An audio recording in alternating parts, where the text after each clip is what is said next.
شروع کروں؟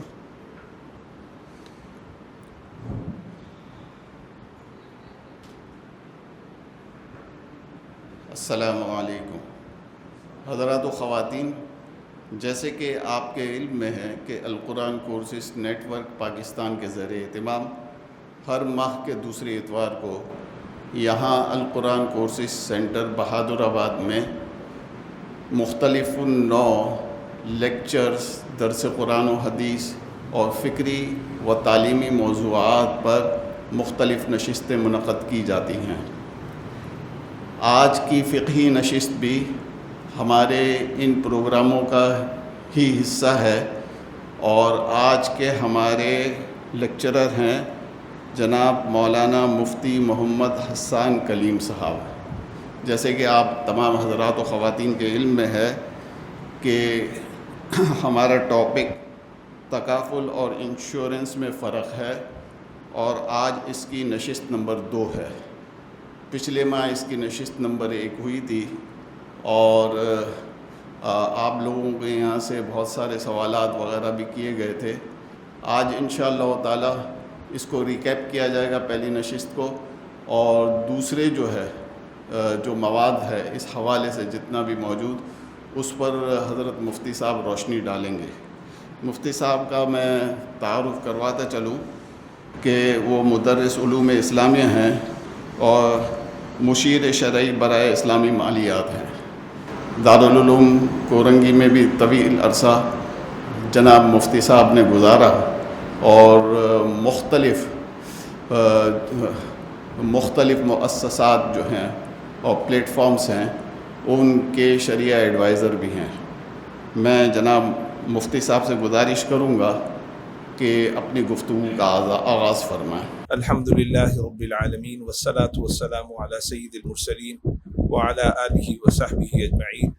میں سب سے پہلے القرآن کورسز کا شکریہ ادا کرتا ہوں کہ انہوں نے مجھے یہ موقع آپ کو آواز پہنچ رہی ہے؟ آپ حضرات کو آواز پہنچ رہی ہے کہ مجھے یہ موقع عنایت فرمایا کہ میں تکافل کے موضوع پر گفتگو کروں، اور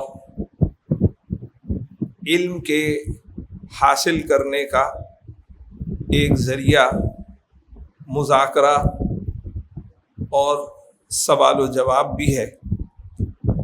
لہٰذا ہماری یہ مجلس الحمدللہ طلب علم کی ایک مجلس ہے، اور ذکر اللہ کی ایک صورت ہے، تو اس سے میں بھی مستفید ہو رہا ہوں، اور اللہ کرے کہ آپ کو بھی فائدہ ہو۔ اسلامی مالیات ایک وسیع موضوع ہے، اور اس کے مختلف شعبے ہیں۔ ان میں سے ایک شعبہ انشورنس کا بھی ہے، اور اس میں کوئی حرج نہیں ہے کہ ہم انشورنس کو انشورنس ہی کہیں، اگرچہ اس کے متبادل کے لیے، اس کے اسلامی متبادل کے لیے ایک نام مشہور ہے تکافل، لیکن تکافل یہ لفظ کہیں فقہی اصطلاح کے طور پر استعمال نہیں ہوا، کسی شرعی اصطلاح کے طور پر استعمال نہیں ہوا، بلکہ جب اسلامی بنیادوں پر انشورنس کا متبادل متعارف کروایا گیا تو بعض جگہوں پر فرق کرنے کے لیے اس کو تکافل کا نام دے دیا گیا۔ لیکن اگر ہم اس کو اسلامی انشورنس بھی کہیں تو کوئی حرج کی بات نہیں۔ جس طریقے سے بینکنگ کا ایک ایسا طریقہ جو اسلامی حدود کے اندر ہے متعارف کروایا گیا اور اس کو اسلامی بینکنگ کا نام دیا گیا، اسی طریقے سے اگر انشورنس کا ایک متبادل طریقہ متعارف کروایا گیا تو اس کو اسلامی انشورنس بھی کہا جا سکتا ہے۔ انشورنس یہ اس کی کیا حقیقت ہے، اور وہ حقیقت شرعی اعتبار سے قابل قبول ہے یا نہیں. اس لیے کہ اگر ایک تصور بنیادی طور پہ غلط ہو، شرعی اعتبار سے ایک تصور ہی غلط ہو، تو ظاہر سی بات ہے کہ اس کا کوئی متبادل نہیں ہو سکتا.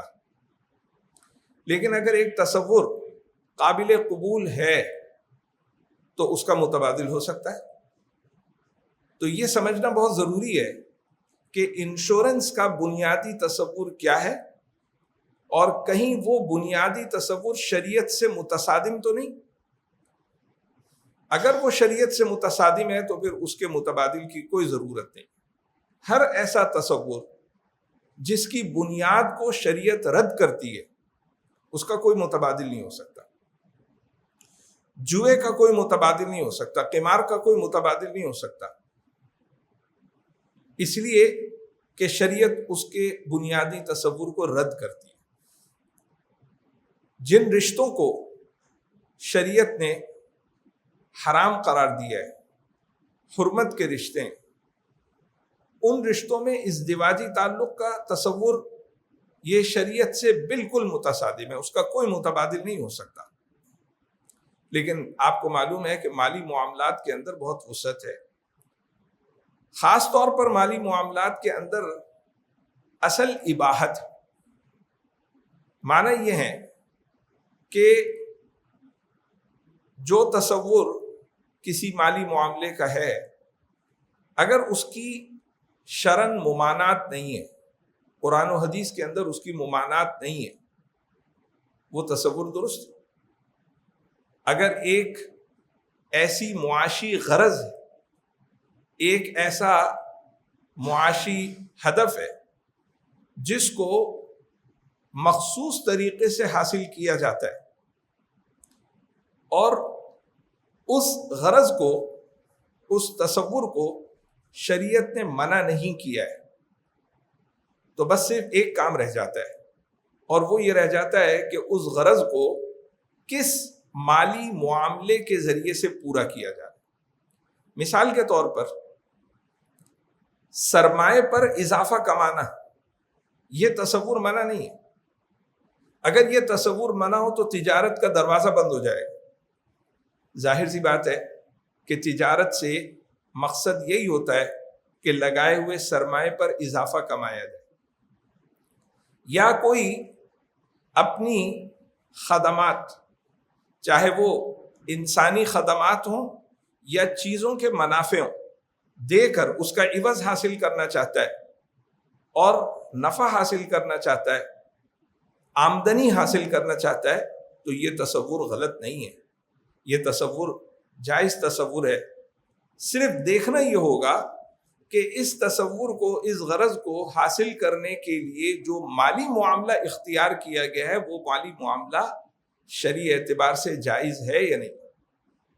اس لیے کہ ایک ہی غرض کو حاصل کرنے کے لیے دو معاملے ہو سکتے ہیں، ایک معاملہ جائز اور ایک معاملہ شرائط کے پورا نہ ہونے کی وجہ سے ناجائز. مثال کے طور پہ اگر میں یہ چاہتا ہوں کہ میں اپنے کارخانے کے لیے روئی خریدوں، اس سے کہ مجھے دھاگا بنانا ہے، کپڑا بنانا ہے، اور میں ادھار خریدنا چاہتا ہوں، تو میری یہ غرض، اور اس ادھار خریدنے پر میں نقد کے مقابلے میں نفع بھی دینے کو تیار ہوں، تو میری یہ غرض درست ہے یا غلط؟ یہ غرض درست ہے. لیکن اب دیکھا یہ جائے گا کہ اس کو حاصل کیسے کیا جا رہا ہے. اگر اس کو اس طریقے سے حاصل کیا جا رہا ہے کہ میں قرضہ لے رہا ہوں کسی سے اور اس قرضے پر اضافی رقم کا وعدہ کر رہا ہوں اور پھر اس قرضے کی رقم سے میں روئی خرید رہا ہوں، تو یہ طریقہ ناجائز. لیکن اگر جو روئی فروخت کر رہا ہے اسی سے میں روئی ادھار پر خرید لیتا ہوں اور اس کو ایک نفع دیتا ہوں اور قیمت طے ہو جاتی ہے، تو یہ طریقہ جائز. حالانکہ دونوں سے ایک ہی معاشی غرض حاصل ہو رہی ہے، تو یہ اصول بہت واضح ہے. اس لیے یہ دیکھنے کی ضرورت ہے کہ انشورنس کا بنیادی تصور کیا ہے. انشورنس کا بنیادی تصور دو اصولوں پر مبنی ہے. ایک کو کہتے ہیں لا آف لارج نمبر، اصول عدد کثیر، اور ایک کو کہتے ہیں لا آف پروبیبلٹی، اصول امکان. کہ اصول امکان کی بنیاد پر، یعنی اعداد و شمار کی بنیاد پر یہ معلوم کر لیا جاتا ہے تخمینی طور پر کہ ایک نقصان کتنی مرتبہ پیش آئے گا اور اس کا مالی حجم، اس کا مالی یا معاشی اثر کیا ہو. مثلا ایک علاقے کے اندر مکانات ہیں، ان مکانوں میں آگ لگنے کا واقعہ پرانے اعداد و شمار کو استعمال کرتے ہوئے اس کا اندازہ کیا جا سکتا ہے کہ کتنی مرتبہ پیش آئے گا. یہ تو نہیں بتایا جا سکتا کہ کس گھر میں یہ واقعہ پیش آئے گا، لیکن اعداد و شمار کے علم کو استعمال کرتے ہوئے یہ اندازہ لگایا جا سکتا ہے کہ اتنے گھر اگر موجود ہیں تو اس میں سے اتنے گھروں میں یہ نقصان پیش آئے گا، اور جب یہ نقصان پیش آئے گا تو اس کا معاشی اثر اتنا ہوگا، یعنی اتنی مالیت کا نقصان ہوگا زیادہ سے زیادہ. یہ بات معلوم کر لی اعداد و شمار کے ذریعے سے. اب اس کو کتنے افراد کے اوپر پھیلایا جائے کہ یہ قابل تحمل ہو جائے. چنانچہ اندازہ لگایا کہ کم از کم اگر 100 افراد اس کے اندر حصہ لیں اور ہر فرد مثلا 10,000 روپے اس کے اندر جمع کرے تو اتنی مناسب رقم جمع ہو جائے گی کہ جس سے نقصان کا ازالہ بھی کیا جا سکتا ہے اور جو اخراجات ہیں وہ بھی پورے کیے جا سکتے ہیں.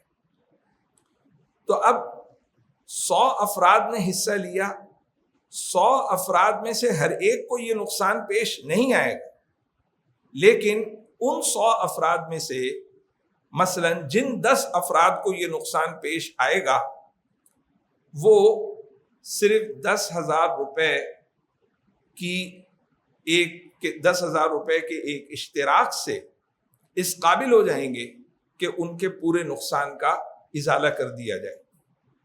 یہ بنیادی تصور ہے انشورنس کا. اس کا مطلب یہ ہوا کہ حقیقی طور پر پیش آنے والے نقصان کو بہت سارے افراد کے اوپر پھیلا دیا جاتا ہے، جس کے نتیجے میں ہر فرد کے اوپر اس کا حصہ بہت تھوڑا سا آتا ہے جو اس کے لیے قابل تحمل ہوتا ہے، اور جن افراد کو حقیقی طور پر نقصان پیش آتا ہے ان کو اس کی پوری ادائیگی کر دی جاتی ہے. یہ تصور وہاں پر بھی لگا دیں. یہ تصور آپ خود غور کر کے دیکھیے کہ اس تصور کے اندر کیا بات غلط ہے، شرعی اعتبار سے کیا بات غلط ہے، اور اس اصول کو پیش نظر رکھیے کہ معاشی معاملات اور تصورات کے اندر اصل جائز ہونا ہے. نہ صرف یہ کہ اس تصور کے اندر کوئی بات غلط نہیں ہے، بلکہ اس کے اندر قابل تعریف بات ہے.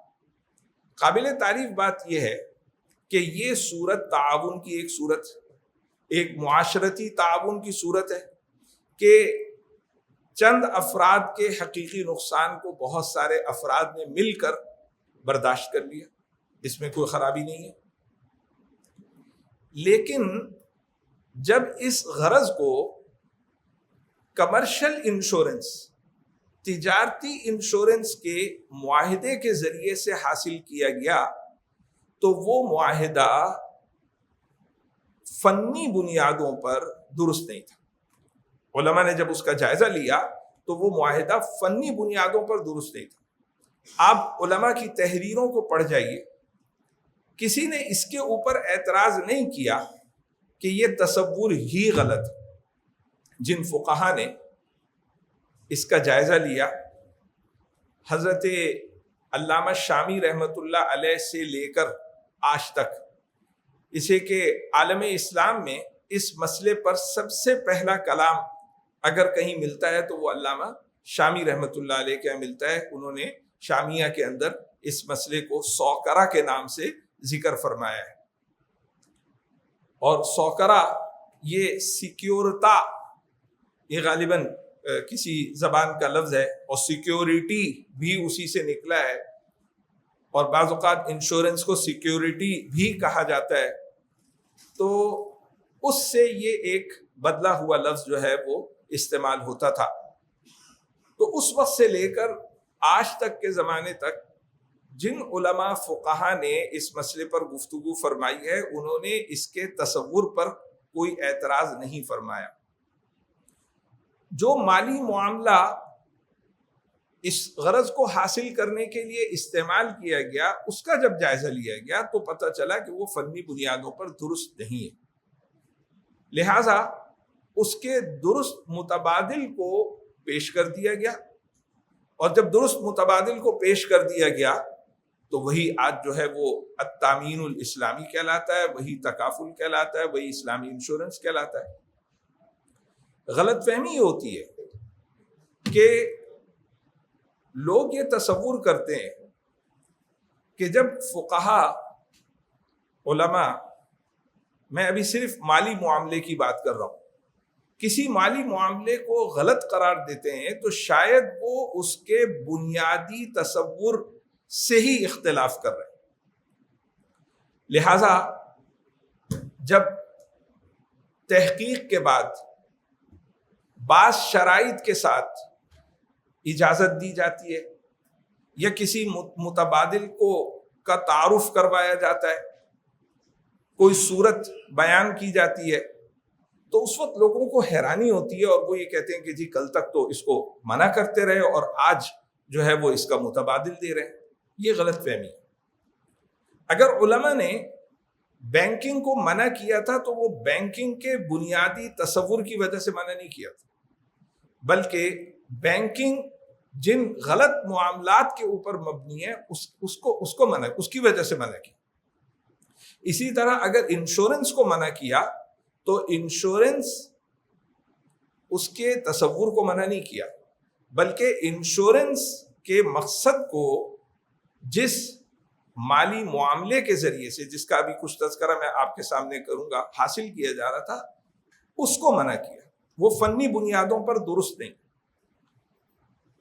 بہت مرتبہ لوگوں کا یہ خیال ہوتا ہے، اور یہ ان لوگوں کا خیال ہوتا ہے جن کا فقہ سے تعلق نہیں ہے، جن کا علوم شرعیہ سے تعلق نہیں، کہ صاحب آپ نے جو طریقہ بتایا ہے اور جس طریقے کو منع کیا ہے، دونوں سبسٹنس کے اندر، اپنی روح کے اندر جس غرض کو حاصل کر رہے ہیں اس غرض کے اندر دونوں ایک ہیں، تو پھر یہ کیا بات ہوئی، کیا فرق ہوا؟ کان ادھر سے پکڑو، کان ادھر سے پکڑو، بات تو ایک ہی ہے۔ حالانکہ اس فرق کو کہ شکل کے درست نہ ہونے کی وجہ سے، شکل اور صورت کے طریقے کے درست نہ ہونے کی وجہ سے بھی شریعت بہت ساری چیزوں کو منع کرتی ہے، اس اصول کو دوسری جگہوں پر تسلیم کرتے ہیں۔ محض اس بنیاد پر جائز ناجائز کا فیصلہ نہیں کرتے کہ اگر یہ غرض ایک جائز طریقے سے حاصل ہو رہی ہے تو بس یہ غرض جو ہے وہ صحیح ہے، اب یہ کسی بھی طریقے سے حاصل ہو تو یہ جائز رہے گی، اور اگر یہ غرض جو ہے وہ ایک ناجائز طریقے سے حاصل ہو رہی ہے تو اب یہ غرض کسی بھی طریقے سے حاصل ہو تو یہ ہمیشہ ناجائز رہے گی، ایسا نہیں۔ اب میں اس کی تفصیل میں اس وقت نہیں جا رہا۔ انشورنس کو علماء نے غلط کیوں قرار دیا، کس بنیاد پر غلط قرار دیا؟ میں نے عرض کیا کہ تصور کی بنیاد پر غلط قرار نہیں دیا، لیکن اس کے اندر، اس کے مالی معاملے میں کیا فنی خرابی تھی، اس کی شکل میں، اس کے طریقے میں کیا فنی خرابی تھی جس کی وجہ سے اس کو منع کیا، یہ سمجھ لیجیے۔ اس انشورنس کا، یعنی جو میں نے عرض کیا کہ جو انشورنس کا جو بنیادی تصور ہے، اس تصور کو اس طریقے سے پورا کیا جاتا ہے کمرشل انشورنس کے اندر کہ ایک کمپنی اپنے سرمایے سے وجود میں آتی ہے، اس کے پاس فنی صلاحیتیں ہوتی ہیں، اور وہ کمپنی یہ کہتی ہے کہ آپ آئیے اور میرے ساتھ انشورنس کا معاہدہ کیجیے۔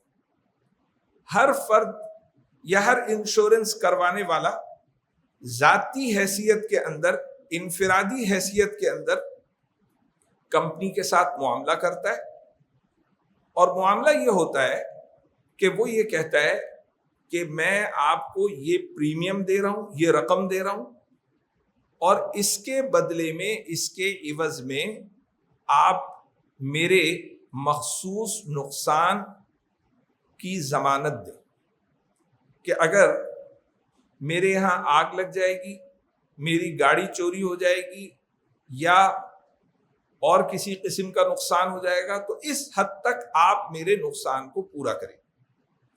یہ ایک دو طرفہ اور معاوضاتی معاملہ ہے، بائی لیٹرل کنسیڈریشن کانٹریکٹ ہے۔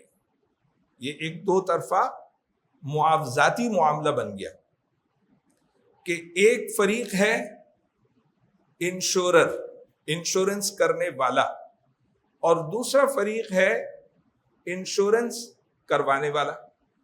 انشورنس کرنے والا یہ کہہ رہا ہے کہ آپ یہ رقم لیجئے اور اس کے بدلے میں مجھے یہ ضمانت دیجئے۔ تو علماء نے فرمایا کہ یہ معاہدہ درست نہیں ہے، اس معاہدے کے اندر خرابی ہے، اس شکل کے اندر خرابی ہے۔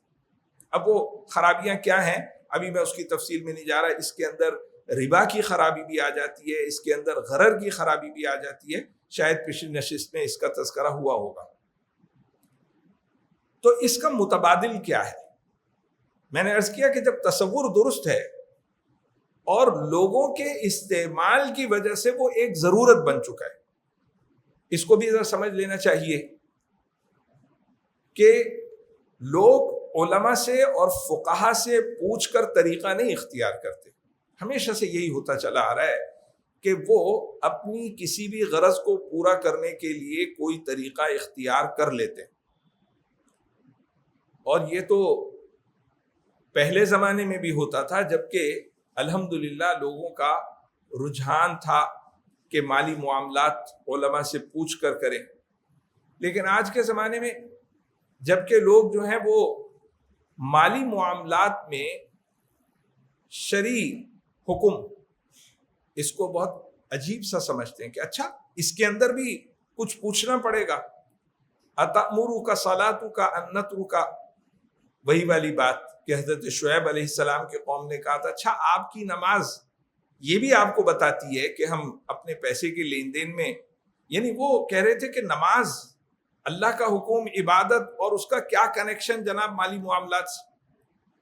آج ہی میں ایک صاحب کا تجزیہ سن رہا تھا کہ آج کل آپ کو معلوم ہے کہ سوشل میڈیا پہ کرپٹو کرنسی کا تذکرہ دوبارہ سے زندہ ہو گیا ہے، تو وہ یہ کہہ رہے تھے کہ علماء کو ایسے معاملات میں دخل دینے کی کیا ضرورت ہے، ان چیزوں کا شریعت سے کیا تعلق۔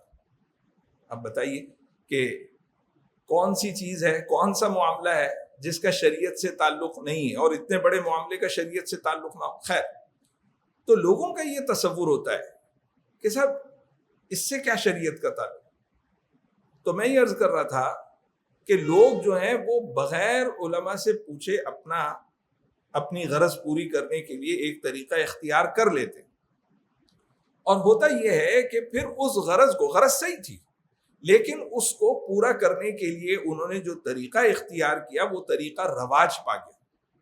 اور یہ تو بات ہے جبکہ لوگ آپس میں یہ معاملات کرتے تھے، لیکن اب تو پورا جو حکومتی ڈھانچہ ہے، جو پورا انتظامی ڈھانچہ ہے، پورا جو تعلیمی ڈھانچہ ہے، وہ سب بنا ہوا ہے ان بنیادوں پر جو غیر شرعی۔ اس لیے بینکنگ ہو، انشورنس ہو، اس طرح کی ساری چیزیں جو ہیں وہ آپ کو معلوم ہے کہ استعماری دور سے ہمارے اندر وہ سرایت کر گئیں، اور جب ہمیں ایک نام نہاد حریت اور آزادی ملی تو چونکہ سارے ادارے قائم ہو چکے تھے، سب نظام جو ہے وہ قائم ہو چکے تھے، لہٰذا وہ ساری چیزیں جو ہیں وہ بالکل راسخ ہو چکی تھی، سرایت کر چکی تھی، رواج پا چکی تھی۔ تو اس طرح کے مواقع پر علماء، یہ ہمیشہ سے طرز رہا ہے اور یہی شریعت کا طرز ہے کہ اب اس کو وہ ایک حاجت اور ضرورت سمجھتے ہیں کہ یہ چیز رواج پا چکی ہے اور اس کو سرے سے ختم کرنا بہت مشکل ہے۔ میں ایسی چیز کی، ایسی صورت کی بات نہیں کر رہا جو بنیادی تصور کے اعتبار سے غلط ہو۔ اللہ نہ کرے کسی مسلمان معاشرے میں شراب نوشی جو ہے وہ رواج پا چکا ہو، علیاذ باللہ فحاشی جو ہے وہ رواج پا چکی ہو، بلکہ وہ قانونی حیثیت اختیار کر چکی ہو۔ ایسے مسلم معاشرے رہے ہیں، تو کیا وہاں پر علماء جو ہیں پھر اس کو جائز قرار دے دیں گے؟ نہیں، یا اس کا کوئی متبادل دے دیں گے؟ نہیں۔ فرق کو سمجھنے کی ضرورت ہے۔ وہاں بنیادی تصور ہی غلط ہے۔ وہ مالی معاملے کی بات نہیں ہے، یہاں بات ہو رہی ہے مالی معاملے کی۔ لہٰذا علماء نے اس کو ایک ضرورت سمجھا اور بجائے اس کے کہ بالکل اس کو سرے سے ختم کیا جائے، اس کے اندر شرائط بیان کی، اس کے متبادل کو بیان کیا۔ تو کیا متبادل بیان کیا؟ متبادل یہ بیان کیا کہ یہ جو تصور ہے کہ خطرے کو، نقصان کو بہت سے افراد کے اوپر پھیلا دیا جائے، یہ تو ٹھیک ہے، اور اس میں علم اعداد و شمار کا استعمال یہ بھی ٹھیک ہے، لیکن اس کے لیے معاہدے کا یہ طریقہ اختیار کرنا کہ ایک کمپنی سے براہ راست معاہدہ کرنا کہ تم یہ رقم لو اور ضمانت دو، یہ طریقہ صحیح ہے۔ بلکہ اس کے بجائے طریقہ یہ اختیار کرنا چاہیے کہ سب لوگ جو پیسے دینا چاہتے ہیں وہ سب ایک پول کے اندر، ایک صندوق مالی کے اندر، کوئی رکھا ہوا صندوق نہیں ہوتا، یہ ایک جو ہے کہنے کے لیے اور سمجھانے کے لیے ایک بات ہے، ایک پول کے اندر یہ پیسے جمع کرے۔ دیکھیے، عملی اعتبار سے جو تجارتی انشورنس ہے، کنونشنل انشورنس ہے، وہاں بھی یہی رہا ہے، وہاں بھی یہی ہو رہا ہے کہ انشورر جو ہوتا ہے وہ کہاں سے اس قابل ہوتا ہے کہ وہ ان سب افراد کے نقصان کو پورا کر سکے؟ وہ اپنی جیب سے تو نہیں پورا کر سکتا۔ طریقہ یہی ہوتا ہے کہ وہ ان سب افراد کے پیسے کو اکٹھا کرتا ہے، اس کو انویسٹمنٹ کے اندر لگاتا ہے اور اپنے سرمائے کو ایک طرف رکھتا ہے اپنے سرمائے کو ایک طرف رکھتا ہے اسٹینڈ بائی پر۔ چنانچہ یہ جو جمع کیا ہوا پیسہ ہے، اسی میں سے وہ کلیم پے کرتا ہے، نقصانات کی ادائیگی کرتا ہے۔ کبھی کمی پیش آ جاتی ہے تو وہ اپنے سرمائے میں سے وقتی طور پہ لے کے اور یہاں پہ کلیم پے کر دیتا ہے، اور جب یہاں پیسے زیادہ آ جاتے ہیں تو پھر یہاں سے لے کے اپنے سرمائے کو پورا کر لیتا ہے۔ اور اس سارے مجموعے میں جو بچ جاتا ہے وہ اپنے پاس رکھ لیتا ہے۔ علماء نے اسی کا متبادل بتایا۔ علماء نے متبادل یہ بتایا کہ ان دونوں چیزوں کو الگ الگ کر دیا جائے، کہ یہ جو افراد پیسے دے رہے ہیں یہ کمپنی کو نہیں دے رہے، بلکہ یہ ایک صندوق مالی کے اندر یہ پیسے تبرعاً جمع کر رہے ہیں، اور اس صندوق مالی کا وجود بالکل الگ ہے۔ یہ ایک شخصیت اعتباریہ ہے، اس کا ذمہ مالیہ بالکل الگ ہے۔ یہ ایک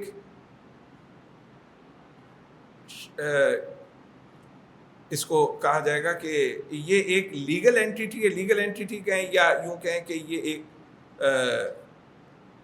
لیگل اینٹیٹی کہہ لیجیے، اور اس کی جو ملکیت ہے وہ بالکل الگ۔ اور جو کمپنی ہے وہ کمپنی صرف اور صرف منتظم ہے، ٹھیک ہے اس کا سرمایہ بھی ہے لیکن وہ سرمایہ بالکل الگ ہے۔ اب یہ افراد جو اس پول کے اندر پیسے ڈال رہے ہیں یہ ایک منظم طریقے سے تبرع کر رہے ہیں. سوال ہے کہ ہر فرد جو ہے وہ کتنے پیسے ڈالے گا. اس کا تعلق ہے کہ وہ کیا رسک یہاں لے کر آ رہا ہے, اس پول کے اندر وہ کیا رسک لے کر آ رہا ہے. مثال کے طور پہ وہ اپنی گاڑی کو کور کروانا چاہتا ہے, یعنی وہ یہ چاہتا ہے کہ اگر گاڑی کا ایکسیڈنٹ ہو جائے خدا نخواستہ تو اس کا نقصان پورا کر دیا جائے. خدا نخواستہ گاڑی جو ہے وہ چوری ہو جاتی ہے یا وہ بالکل ناکارہ ہو جاتی ہے تو اس کے نقصان کو پورا کر دیا جائے. اب گاڑی کی مالیت اور ہر سال اس کی مالیت یا ہر نقصان کی ایک مالیت پہلے سے طے شدہ ہے. تو ایک سائنس ہے جس کو کہتے ہیں ایکچوریل سائنس. تو ایکچوریل سائنس جو ہے وہ یہ بتاتی ہے کہ اگر اس مالیت کا خطرہ اور رسک ہے تو اس کے لیے اتنا کنٹریبیوشن اور اتنا پیسہ آنا چاہیے, اور وہ جب اتنے افراد کی طرف سے آئے گا تو اس کے پاس اتنی مالیت جمع ہو جائے گی کہ اس نقصان کو پورا کیا جا سکے گا. یہ ایکچوریل سائنس جو ہے اس کا استعمال کنونشنل انشورنس کے اندر بھی ہے اور اس کا استعمال جو ہے وہ تکافل کے اندر یا اسلامی انشورنس کے اندر بھی ہے. وجہ اس کی ہے کہ اس کے استعمال میں کوئی خرابی نہیں ہے. لہٰذا اس ایکچوریل سائنس کی بنیاد پر ہر فرد کو یہ معلوم ہوتا ہے کہ وہ اپنے خطرے کی مالیت کا کتنے فیصد اس پول میں ڈالے. بعض اوقات سوال یہ ہوتا ہے کہ صاحب کوئی زیادہ ڈال رہا ہے کوئی کم ڈال رہا ہے, تو یہ کیسا تبرع ہے؟ پہلی بات تو یہ ہے کہ جب ایک منظم تبرع ہو رہا ہے تو اس کے لیے اور اس میں فنی بنیادوں کو استعمال کیا جا رہا ہے, تو اس کے لیے اگر کوئی کم اور کوئی زیادہ ڈال رہا ہے, یعنی رقم کے اعتبار سے کوئی کم رقم ڈال رہا ہے کوئی زیادہ رقم ڈال رہا ہے, تو اس میں کوئی شرعی اعتبار سے حرج کی بات نہیں ہے.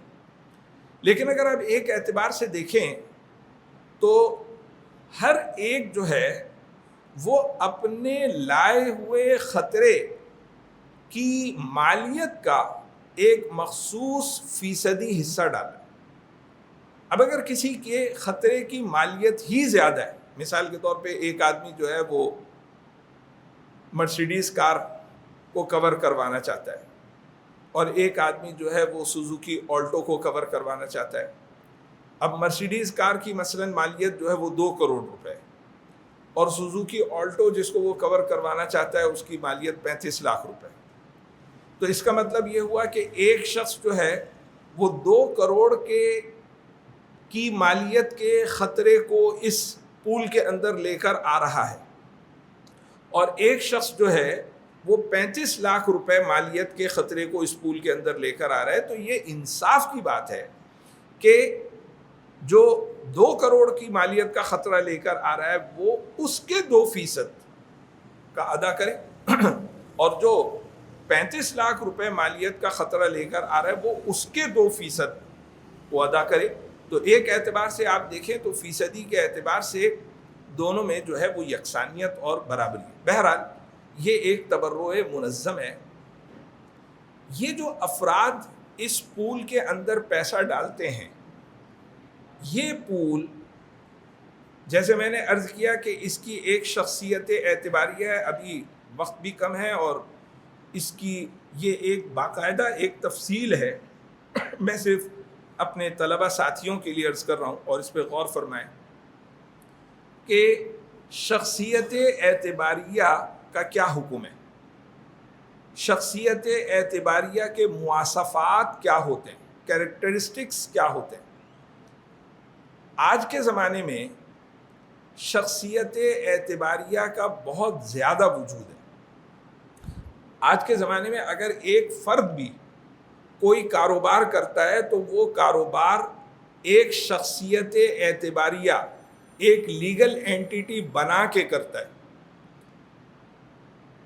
اب جیسے یہ القرآن کورسز, یہ بھی ایک شخصیت اعتباریہ ہے, اس کا بھی اپنا ایک وجود ہے. تمام کاروبار، تمام ادارے وہ ایک شخصیت اعتباریہ رکھتے ہیں. ان کا انحصار جو ہے عام طور پہ قائم کرنے والے افراد پر نہیں ہوتا، اور اس کی زندگی جو ہے وہ قائم کرنے والے فرد کی زندگی کے ساتھ مربوط نہیں رہتی. اس کے اندر ایک دوام اور بقا ہوتا ہے وغیرہ وغیرہ. یعنی وہی سارے مواصفات ہوتے ہیں جو وقف کے اندر ہوتے ہیں، اور ہمارے ہاں پاکستان میں تو اس کو باقاعدہ وقف بنایا گیا ہے. تو بہرحال یہ جو ایک شخصیت اعتباریہ ہے جس کا ایک الگ وجود ہے، اس کو آپ صندوق تامینی کہیں، اس کو آپ صندوق تکافلی کہیں، یہ کسی ایک فرد کی ملکیت نہیں ہے، بلکہ یہ ان افراد کو فائدہ پہنچانے کے لیے بنایا گیا ہے جن افراد کو حقیقت میں نقصان پیش آئے گا.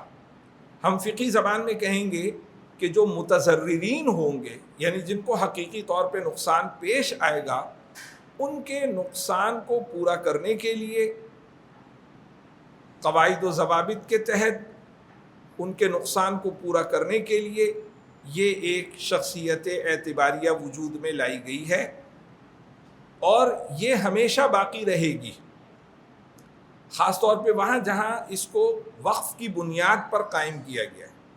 اب یہ سارے افراد جو ہیں وہ پیسہ جو دے رہے ہیں وہ اس شخصیت اعتباریہ کے اندر پیسہ ڈال رہے ہیں، اور جب یہ پیسہ ادا کرتے ہیں تو ان کا تبرع تام ہو جاتا ہے. یعنی ان کی طرف سے یہ پیسہ ذاتی ملکیت سے نکل کر ایک اجتماعی ملکیت کے اندر آ گیا. لیکن اجتماعی ملکیت کا مطلب یہاں پر یہ ہے کہ یہ جو شخصیت اعتباریہ ہے، چونکہ یہ اجتماعی فائدے کے لیے ہے، لہٰذا اس کو اجتماعی ملکیت قرار دیا جائے گا. یہ بھی ایک مجاز ہے. اس کا یہ مطلب نہیں ہے کہ اگر 100 افراد ہیں تو اس کی ملکیت ان 100 افراد پر تناسباً تقسیم ہو رہی ہے، نہیں، بلکہ اس کی اپنی ایک شخصیت، اپنی ایک ملکیت، اپنا ایک ذمہ مالیہ ہے. لہٰذا انہوں نے یہاں رقم دے دی. اور جو کمپنی ہے، یہ کمپنی ایک منتظم کمپنی ہے. اب یہاں پر لوگ سوال کرتے ہیں کہ صاحب یہ تبرع کیسے ہے؟ یہ تو سب کچھ جو ہے وہ کمرشل بنیادوں پر ہے، تجارتی بنیادوں پر ہے. تو ذرا اس کو سمجھنے کی ضرورت ہے. اب معاف کیجیے گا کہ میں جو ہے وہ اس پریزنٹیشن کو شروع سے گفتگو شروع ہو گئی، اس کو جو ہے وہ فالو نہیں کر پایا. درمیان میں بات روکنا میرے لیے جو ہے وہ مشکل ہو رہا ہے. بہرحال اس کے اندر کچھ چیزیں ہیں وہ میں انشاءاللہ اپنی گفتگو کو ایک حد تک پہنچا کر اور پھر اس کے بعد جو ہے وہ انشاءاللہ آپ کے دکھا دوں گا. کوئی ایسی بات نہیں، صرف یہ یاد دہانی کے لیے چند نکات ہیں، توجہ مرکوز رہتی ہے اگر یہ جو ہے وہ سامنے اسکرین کے اوپر آپ دیکھتے رہیں. لیکن چونکہ شروع سے میں اس کو نہیں کر سکا تو اس لیے معذرت خواہ. تو میں یہ عرض کر رہا ہوں کہ یہ سوال کیا جاتا ہے کہ یہ سب تو تجارتی بنیادوں پر ہو رہا ہے. جب یہ سب تجارتی بنیادوں پر ہو رہا ہے تو پھر یہ کہنا کہ یہ ایک تبرع ہے، یہ کیا؟ دیکھیں یہاں پہ دو فریق بالکل الگ الگ. ایک وہ افراد ہیں جو افراد اپنے خطرات کے مقابلے میں ایک کوریج، ایک غطا حاصل کرنے کے لیے اس میں شمولیت اختیار کرتے ہیں. ان کا براہ راست تجارتی مقصد نہیں ہے. تجارتی مقصد کا مطلب یہ ہے کہ وہ استرباح یعنی نفع کمانا، کوئی پیسہ لگا کے اس کے اوپر اضافی رقم کمانا، یہ ان کا مقصد نہیں ہے. یہ ہو ہی نہیں سکتا. انشورنس کے اندر یہ ہو ہی نہیں سکتا، تکافل کے اندر یہ ہو ہی نہیں سکتا. اسے کہ تکافل جو ہوتا ہے یا انشورنس بھی فرد کے حقیقی نقصان کو پورا کرتا ہے، وہ اس کو نفع کی صورت میں واپس لے کر نہیں آتا. یعنی ایسا نہیں ہے کہ اس نے 100 لگائے ہیں تو اس کو جو ہے وہ 200 مل جائیں گے، یا 100 لگائے ہیں تو اس کو جو ہے وہ 110 مل جائیں گے. نہیں، 100 اس نے لگائے ہیں، یعنی اس کا جو حقیقی نقصان ہے، معاف کیجیے گا یہاں پہ تھوڑی سی تصحیح، کہ 100 تو اس کا کنٹریبیوشن ہے، لیکن اس کا جو حقیقی نقصان ہے وہ 1000 روپے کا ہوتا ہے. تو ایسا نہیں ہے کہ جب اس کے نقصان کی تلافی کی جائے تو اس کو 1200 مل جائے اور 200 کا اس کو جو ہے وہ فائدہ ہو جائے. یہ نہیں ہوتا. اسے کہ اگر ایسا ہونے لگے تو پھر ہر آدمی چاہے گا کہ نقصان ہو جائے تاکہ اس کو جو ہے وہ بہتر چیز مل جائے. تو یہ نہیں ہوتا، بلکہ اس کے نقصان کو پورا کر دیا جاتا ہے. وہ اس کو کوئی فائدہ نہیں ہے نقصان کے پیش آنے میں. اسے کہ اگر نقصان اس کا پیش آئے گا تو 1000 کا نقصان ہوگا، زیادہ سے زیادہ 1000 ہی کی تلافی ہوگی، تو کیوں وہ اس نقصان کو برداشت کرے. تو جو افراد اس کے اندر کنٹریبیوٹ کرتے ہیں، براہ راست ان کا تجارتی مقصد یعنی نفع کمانا نہیں ہے. ان کا مقصد تبرع ہی ہے، تعاون ہی ہے، چاہے اس کے الفاظ کچھ بھی ہوں، چاہے کوئی نیت کرے یا نہ کرے. اس کا جو نظام ہے یہ نظام ہے ہی تبرع کا، تعاون کا. وجہ اس کی ہے کہ ایک آدمی کا، ایک فرد کا جو نقصان پورا کیا جا رہا ہے وہ نقصان کس پیسے سے پورا کیا جا رہا ہے؟ وہ اس اجتماعی، اس جمع شدہ پیسے سے پورا کیا جا رہا ہے. تو جمع شدہ پیسہ وہ ایک فرد کا نہیں ہے. جب وہ ایک فرد کا نہیں ہے، بہت سارے افراد کا ہے، اور اس بہت سارے افراد کے پیسے سے اس کا نقصان پورا کیا جا رہا ہے، تو لا محالہ اس کو دوسروں سے تعاون مل رہا ہے. ہاں، جو کمرشل بینیفٹ ہے، کمرشل انٹرسٹ ہے، وہ ہے جو تجارتی کمپنی جو اس کی آپریٹر ہے اس کی تجارتی غرض. اس میں کوئی شبہ نہیں ہے کہ اس کی تجارتی غرض، وہ تبرع نہیں کر رہی، وہ تجارت، اور وہ اپنے سرمایہ کو بڑھانا چاہ رہی. اس کے مالکان جو سرمایہ لے کر آئے ہیں وہ اس سرمایہ کو الگ بھی انویسٹ کرتے ہیں اور اس سارے کام کی اجرت بھی لیتے ہیں. اور ظاہر ہے کہ جب اجرت طے کی جاتی ہے تو اجرت کے اندر، سروسز کی اجرت کے اندر نفع کا ایلیمنٹ بھی ہوتا ہے. فرض کیجئے کہ یہ القرآن کورسز جو ہے، اگر یہ ایک تجارتی ادارہ ہے اور یہ سروسز دیتا ہے، مثلا تعلیمی سروسز دیتا ہے، اور یہ آنے والوں سے فیس لیتا ہے، تو یہ سروسز دے رہا ہے، تو یہ کیا ہوا؟ یہ ایک تجارتی بات ہوئی. ظاہر ہے کہ یہاں پہ یہ جگہ ہے، اس جگہ کا کرایہ ہے، بجلی ہے، گیس ہے، اس کا خرچہ ہے، ملازمین ہے، ان کا خرچہ ہے. یہ سب کہاں سے پورا ہو رہا ہے؟ یہ مالک کے سرمایہ سے پورا ہو رہا تھا. لیکن جب مالک اس کے اندر سے فیس وصول کرے گا، جیسے کوئی بھی اسکول ہوتا ہے، کوئی بھی تعلیمی ادارہ ہوتا ہے، تو ظاہر ہے کہ وہ فیس جو رکھی جائے گی وہ ایسی رکھی جائے گی کہ وہ ایک وقت کے اندر اس لگائے ہوئے سرمایہ کو بھی واپس لے کر آئے اور اس کے اوپر جو ہے وہ نفع بھی دے. یہی مقصد جو ہے اس کمپنی کا بھی ہے جو اس کی منتظم ہے. کنونشنل انشورنس کے اندر خرابی ساری جو تھی وہ طریقہ کار کے اندر تھی کہ انہوں نے جو معاہدہ کیا، ظاہر ہے کہ انہوں نے وہ معاہدہ کوئی علماء سے پوچھ کے تو کیا نہیں تھا، تو انہوں نے معاہدہ کیا اسی غرض کو حاصل کرنے کے لیے ایک دو طرفہ اور براہ راست معاوضے کا. وہاں پہ یہ نہیں کہا جا سکتا کہ وہاں تعاون ہو رہا ہے، اسے کہ وہاں پہ معاملہ جو ہو رہا ہے وہ جس فریق کے ساتھ ہو رہا ہے وہ انشورر ہے، جبکہ جو اس کا متبادل ہے، یہاں پہ جو معاملہ ہوتا ہے وہ معاملہ دو فریقوں کے درمیان نہیں ہوتا، بلکہ آپ یہ تصور کیجئے کہ ایک کمیونٹی کی بنیاد پر ایک فنڈ بنا ہوا ہے، اور وہ فنڈ جو ہے وہ یہ کہتا ہے کہ کمیونٹی کے افراد کو اس میں سے مدد دی جائے گی، لیکن جو فرد اس فنڈ کا حصہ بننا چاہے تو وہ اس کے اندر اتنا جو ہے وہ کنٹریبیوٹ کرے، اتنا تبرع کرے. تو اب جب ایک فرد آتا ہے اور معاملہ کرتا ہے تو یہ معاملہ در حقیقت اس تعاونی عمل کا حصہ بننا ہے. کہ وہ یہ کہہ رہا ہے کہ میں اس تعاونی عمل کا حصہ بن رہا ہوں. وہ یہ نہیں کہہ رہا کہ میں نے یہ دیا ہے اس کے بدلے میں آپ مجھے دیں گے، اس لیے کہ اس نے تو رقم دے دی اور وہ بھی اس کا حصہ بن گیا.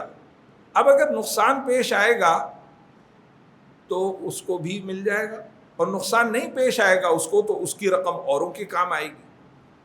اور دوسری طرف جو کمپنی ہے، فرض کیجئے کہ یہی جو ایک کمیونٹی بیسڈ فنڈ ہے، تو کمیونٹی بیسڈ فنڈ کو چلانے کے لیے بھی ایک ادارہ چاہیے ہو سکتا ہے، اور وہ ادارہ باقاعدہ فنی بنیادوں پر قائم ہے. بہت سے جو ہے وہ ادارے ہیں جو چیریٹیبل انسٹیٹیوشنز ہیں، لیکن اس کی جو مینجمنٹ ہے، وہ مینجمنٹ جو ہے وہ فیس لیتی ہے. وہ مینجمنٹ سروسز جو ہیں جس کو دی ہوئی ہیں، تو وہ ایک باقاعدہ تجارتی ادارہ ہے. تو وہ جو چیریٹیبل کام ہے وہ تجارتی کام میں نہیں تبدیل ہو جائے گا.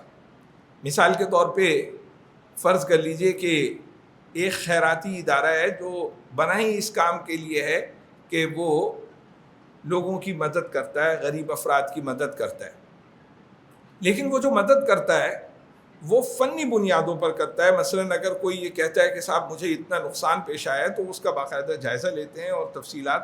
تو اب یہ جو ساری سروسز ہیں کہ لوگوں سے جو پیسے دینے والے ہیں ان سے کلیکٹ کرنا ہے، اور پھر جو نقصان پیش آنا ہے اس کا جائزہ لینا ہے، اور اس کا حساب کتاب رکھنا ہے، اور اس پیسے کو انویسٹ کر کے رکھنا ہے، تو ظاہر ہے اس کے لیے سروسز چاہیے. اب یا تو کمیونٹی کے کچھ افراد جو ہیں وہ آ کر یہ کام کریں، یا ہو سکتا ہے کہ اس کام کے لیے کسی کو آؤٹ سورس کر دیا جائے، کوئی ایسی فنی بنیادوں پر سروس دینے والا ادارہ ہو، اس کو دے دیا جائے یہ کام. تو یہ اس معنی میں کمرشل ہے کہ جو کمپنی اس کو مینیج کر رہی ہے وہ کمپنی جو ہے وہ ایک تجارتی ادارہ ہے، اور وہ اپنا سرمایہ لے کر آئے ہیں اور وہ اس کے ذریعے سے نفع حاصل کرنا چاہتے ہیں. لیکن یہ جو سارا کام ہے جو اس کے اندر کنٹریبیوشن آ رہا ہے اور یہ جو فنڈ اکٹھا ہو رہا ہے، یہ فنڈ جو ہے یہ تجارتی بنیادوں پر نہیں. اب میں تھوڑا سا اس کو بھی، میں نے یہاں پر یہ عرض کیا کہ رسک ایک حقیقت ہے، خطرہ ایک حقیقت ہے، ذاتی طور پر بھی ہوتا ہے اور کاروباری زندگی میں بھی ہوتا ہے. اور شرعی طریقے کے مطابق، جائز طریقے کے مطابق خطرے کا پیشگی انتظام کرنا یہ کوئی توکل کے خلاف نہیں ہے. جیسے میں نے عرض کیا کہ یہ تصور غلط نہیں ہے. تکافل کی روح کیا ہے، تکافل کہاں ہو رہا ہے، وہ اس فنڈ کے اندر ہو رہا ہے، اور یہ باہمی تعاون کا ایک عمل ہے. تکافل اور روایتی انشورنس کے درمیان فرق آپ میری گفتگو کے اندر سمجھ چکے ہیں کہ ایک ہی غرض کو حاصل کرنے کے لیے جو طریقہ روایتی انشورنس نے اختیار کیا، چونکہ وہ ایک دو طرفہ معاوضاتی معاملہ بن گیا، لہٰذا اس کے اندر خرابی تھی، اور علماء نے اس کا جو متبادل بیان فرمایا وہ تبرع کی بنیاد پر ہے. جس طریقے سے کنونشنل انشورنس کے دو استعمال ہیں، اسی طریقے سے تکافل کے بھی دو استعمال ہیں. یعنی ذاتی مقاصد کے لیے بھی استعمال ہوتا ہے اور کاروباری مقاصد کے لیے بھی استعمال ہوتا ہے. اور ایک اور تقسیم میں عرض کر دوں، اس کو سمجھنا آپ کے لیے مفید ہوگا کہ انشورنس کی سروسز کاروباری اعتبار سے جب وجود پذیر ہوتی ہیں تو ایک آپ نے دیکھا ہوگا جنرل انشورنس، اور ایک جو ہے وہ لائف انشورنس. یہ دو الگ الگ طریقے ہوتے ہیں.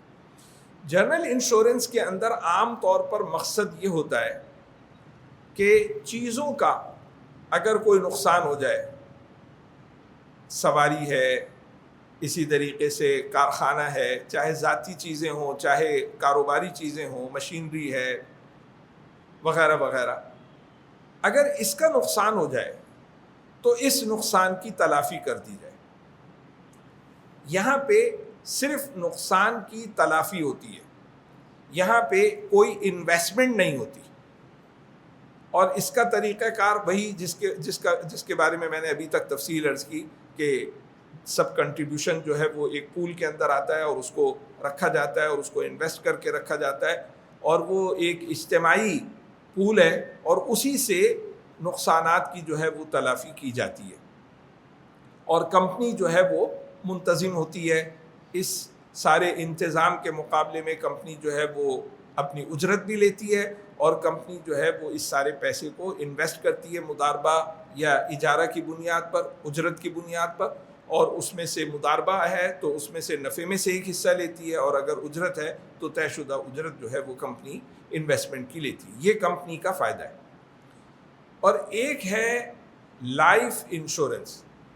لائف انشورنس چونکہ یہ لفظ جو تھا یہ مناسب نہیں معلوم ہوتا تھا، اسے کہ اس سے یہ تصور ابھرتا ہے کہ زندگی کا بیمہ اور زندگی کی گارنٹی اور زندگی کا انشورنس، حالانکہ زندگی کا تو کوئی بھی انشورنس نہیں دے سکتا، زندگی تو خالق کے ہاتھ میں ہے۔ اس لیے جب اس کا متبادل، اسلامی متبادل بنایا گیا تو چونکہ یہ بھی ایک اہم مقصد ہے کہ اصطلاحات کو بھی تبدیل کیا جائے۔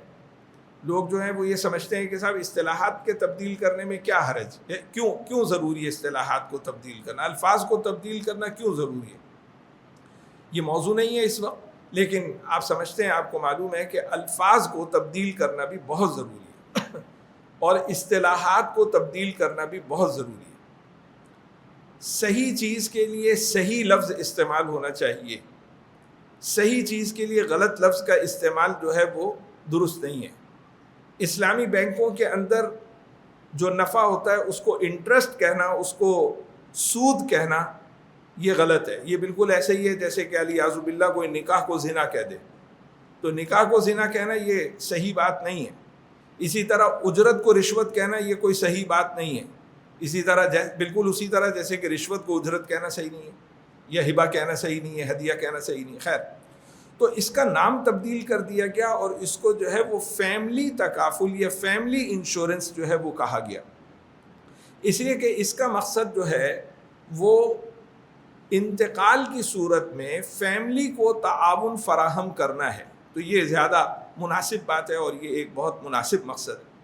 لائف انشورنس کے اندر کیا ہوتا ہے؟ لائف انشورنس کے اندر انسانی زندگی کے چلے جانے سے یا انسان کو کوئی بڑا حادثہ پیش آنے سے اس کے خاندان کو جو معاشی نقصان پہنچتا ہے اس معاشی نقصان کی تلافی کی جاتی ہے۔ دیکھیں جنرل انشورنس کے اندر کیا ہوتا ہے؟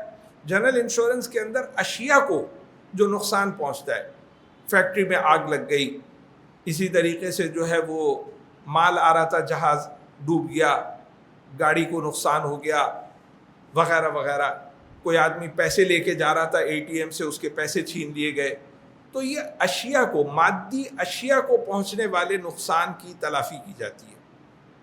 جبکہ لائف انشورنس کے اندر ایک انسان کی زندگی کے چلے جانے سے یا اس کو ایک ایسا بڑا حادثہ پیش آ جانے کی وجہ سے جس کی وجہ سے وہ معذوری کا شکار ہو جاتا ہے، اس کی فیملی کو جو معاشی نقصان پہنچتا ہے کہ مثلا کمانے والا نہیں رہا، یا بچوں کی تعلیم پوری نہیں ہو سکی، یا بچوں کی شادی کا معاملہ تھا اور اس کے اخراجات پورے نہیں ہو سک رہے وغیرہ وغیرہ، تو وہ پیش نظر ہوتا ہے، اس لیے اس کو جو ہے وہ فیملی تکافل جو ہے وہ کہا جاتا ہے۔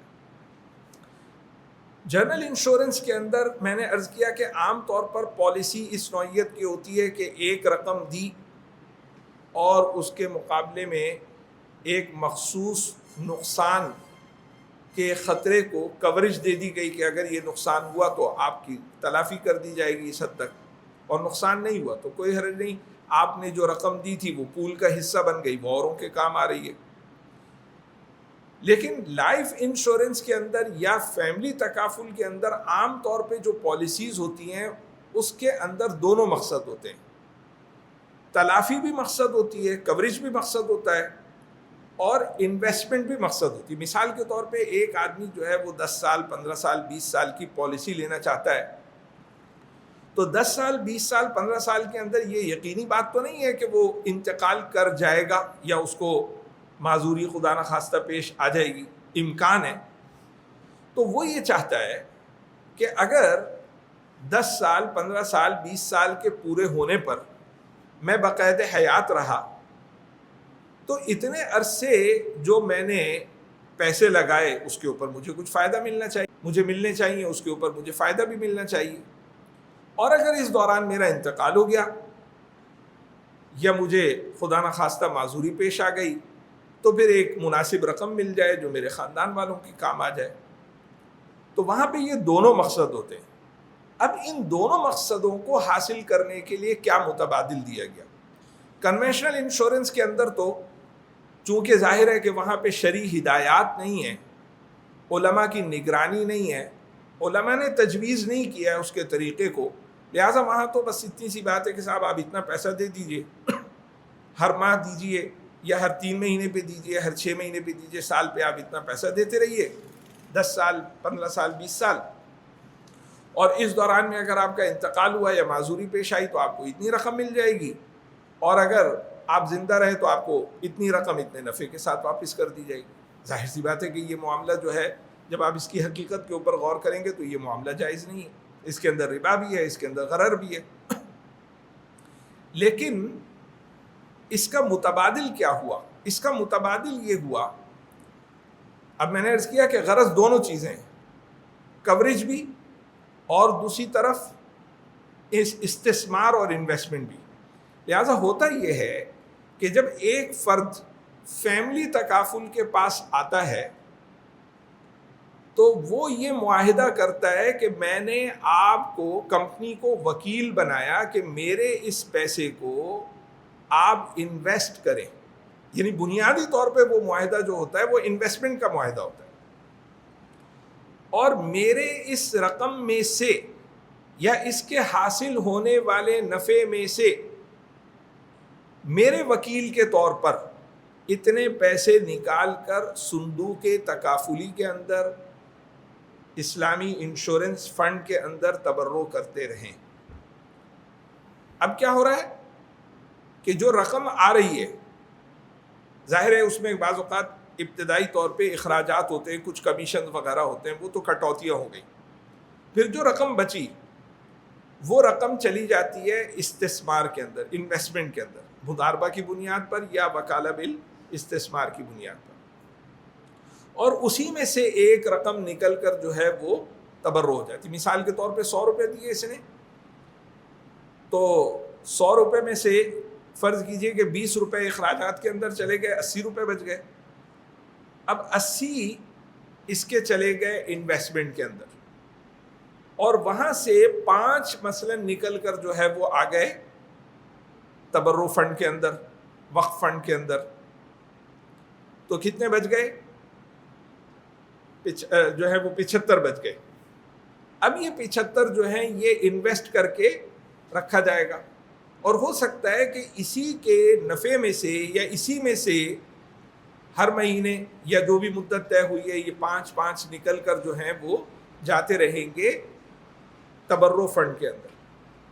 اب اگر ان 10 سالوں میں، 15 سالوں میں، 20 سالوں میں اس شخص کا اس کا انتقال ہوتا ہے تو کیا ہوگا؟ انتقال کی صورت میں جو رقم اس کی انویسٹمنٹ میں تھی وہ اس کی ذاتی ملکیت میں تھی، لہٰذا وہ رقم تو اس کو جہاں تک پہنچی ہے وہ ملے گی. اور ظاہر سی بات ہے یہ کہنے کی ضرورت نہیں ہے کہ وہ انویسٹمنٹ ساری جو ہے وہ جائز اور حلال کاموں میں ہونی چاہیے، ابھی اس وقت وہ موضوع نہیں ہے.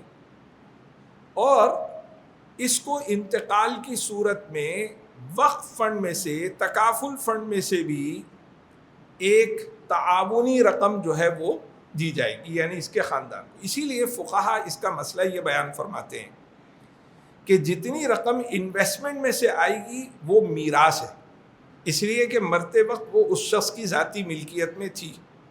لیکن جو انتقال کے بعد وقف فنڈ سے، تکافل فنڈ سے دی جائے گی وہ نامینی کو ملے گی، نامزد شخص کو ملے گی، وہ در حقیقت اس کی ملکیت میں نہیں تھی، اس لیے کہ یہ تو سارا فنڈ یہ تو ایک الگ چیز ہے نا، تو یہ اس کی ملکیت میں نہیں تھی، لہٰذا اس کے اندر میراث جاری نہیں ہوگی۔ دوسری صورت یہ ہے کہ یہ شخص 10 سال 15 سال 20 سال تک الحمدللہ باقاعدہ حیات رہتا ہے، اس کی پالیسی پوری ہو جاتی ہے، تو اس صورت کے اندر اس کو جو اس کی انویسٹمنٹ کی رقم ہے وہ جہاں پہنچی ہوئی تھی وہ اس کو مل جائے۔ اچھا، ایک چیز اور ہوتی ہے اور اس کو ہم کہتے ہیں سرپلس۔ سرپلس کا مطلب یہ ہوتا ہے کہ یہ جو تکافل فنڈ ہے، یہ جو تبرع کا فنڈ ہے، ہر سال اس کی ویلیوشن ہوتی ہے، تقویم ہوتی ہے، اور اس ویلیوشن کے نتیجے میں یہ دیکھا جاتا ہے کہ اس کی مالی ذمہ داریاں کتنی ہیں اور اس کے اندر جو رقم موجود ہے وہ کتنی ہے۔ ظاہر ہے کہ مالی ذمہ داریاں پوری کی جاتی ہیں، کلیمز جو رپورٹ ہو گئے ہیں ابھی ادا ہونے ہیں اس کے لیے رقم الگ کی جاتی ہے، اور بعض ریزروز جو ہیں وہ بنائے جاتے ہیں۔ پھر بھی اگر رقم بچ جاتی ہے تو اس کو سرپلس کہتے ہیں۔ وہ سرپلس در حقیقت اس پول ہی کی ملکیت ہے، لیکن تکافل کے اندر یہ طریقہ اختیار کیا گیا ہے، اور چونکہ ہمارے ہاں وقف ہے تو وقف کی شرائط کے اندر یہ بات داخل ہے کہ اس اضافی رقم کو کمپنی بنائے گئے قواعد و ضوابط کے مطابق افراد میں تقسیم بھی کر سکتی ہے اضافی فائدے کے طور پر، کہ گویا ان کو وقف سے ایک اضافی فائدہ بھی ملا ہے۔ یہ اضافی فائدہ عام طور پہ فیملی تکافل کے اندر تو نمودار ہو جاتا ہے، لیکن جنرل کے اندر یہ نمودار نہیں ہوتا، اس لیے کہ جنرل میں نقصانات بہت زیادہ ہوتے ہیں اور وہاں یہ مفید نہیں ہوتا کہ اس رقم کو تقسیم کیا جائے، بلکہ وہاں یہ مفید ہوتا ہے کہ اس رقم کو اس پول کے اندر آئندہ کی ضرورتوں کے لیے رکھا جائے۔ اب یہ شخص جو 10 سال تک 15 سال تک 20 سال تک اپنی پالیسی کے اختتام تک حیات رہا، تو ہو سکتا ہے کہ اس دوران میں وقف فنڈ سے، تکافل فنڈ سے سرپلس بھی اس کے ذاتی ملکیت والے کھاتے میں آتا رہا ہو، تو جو بھی رقم اس کو جہاں تک بھی پہنچا ہوگا وہ اس کو مل جائے گی۔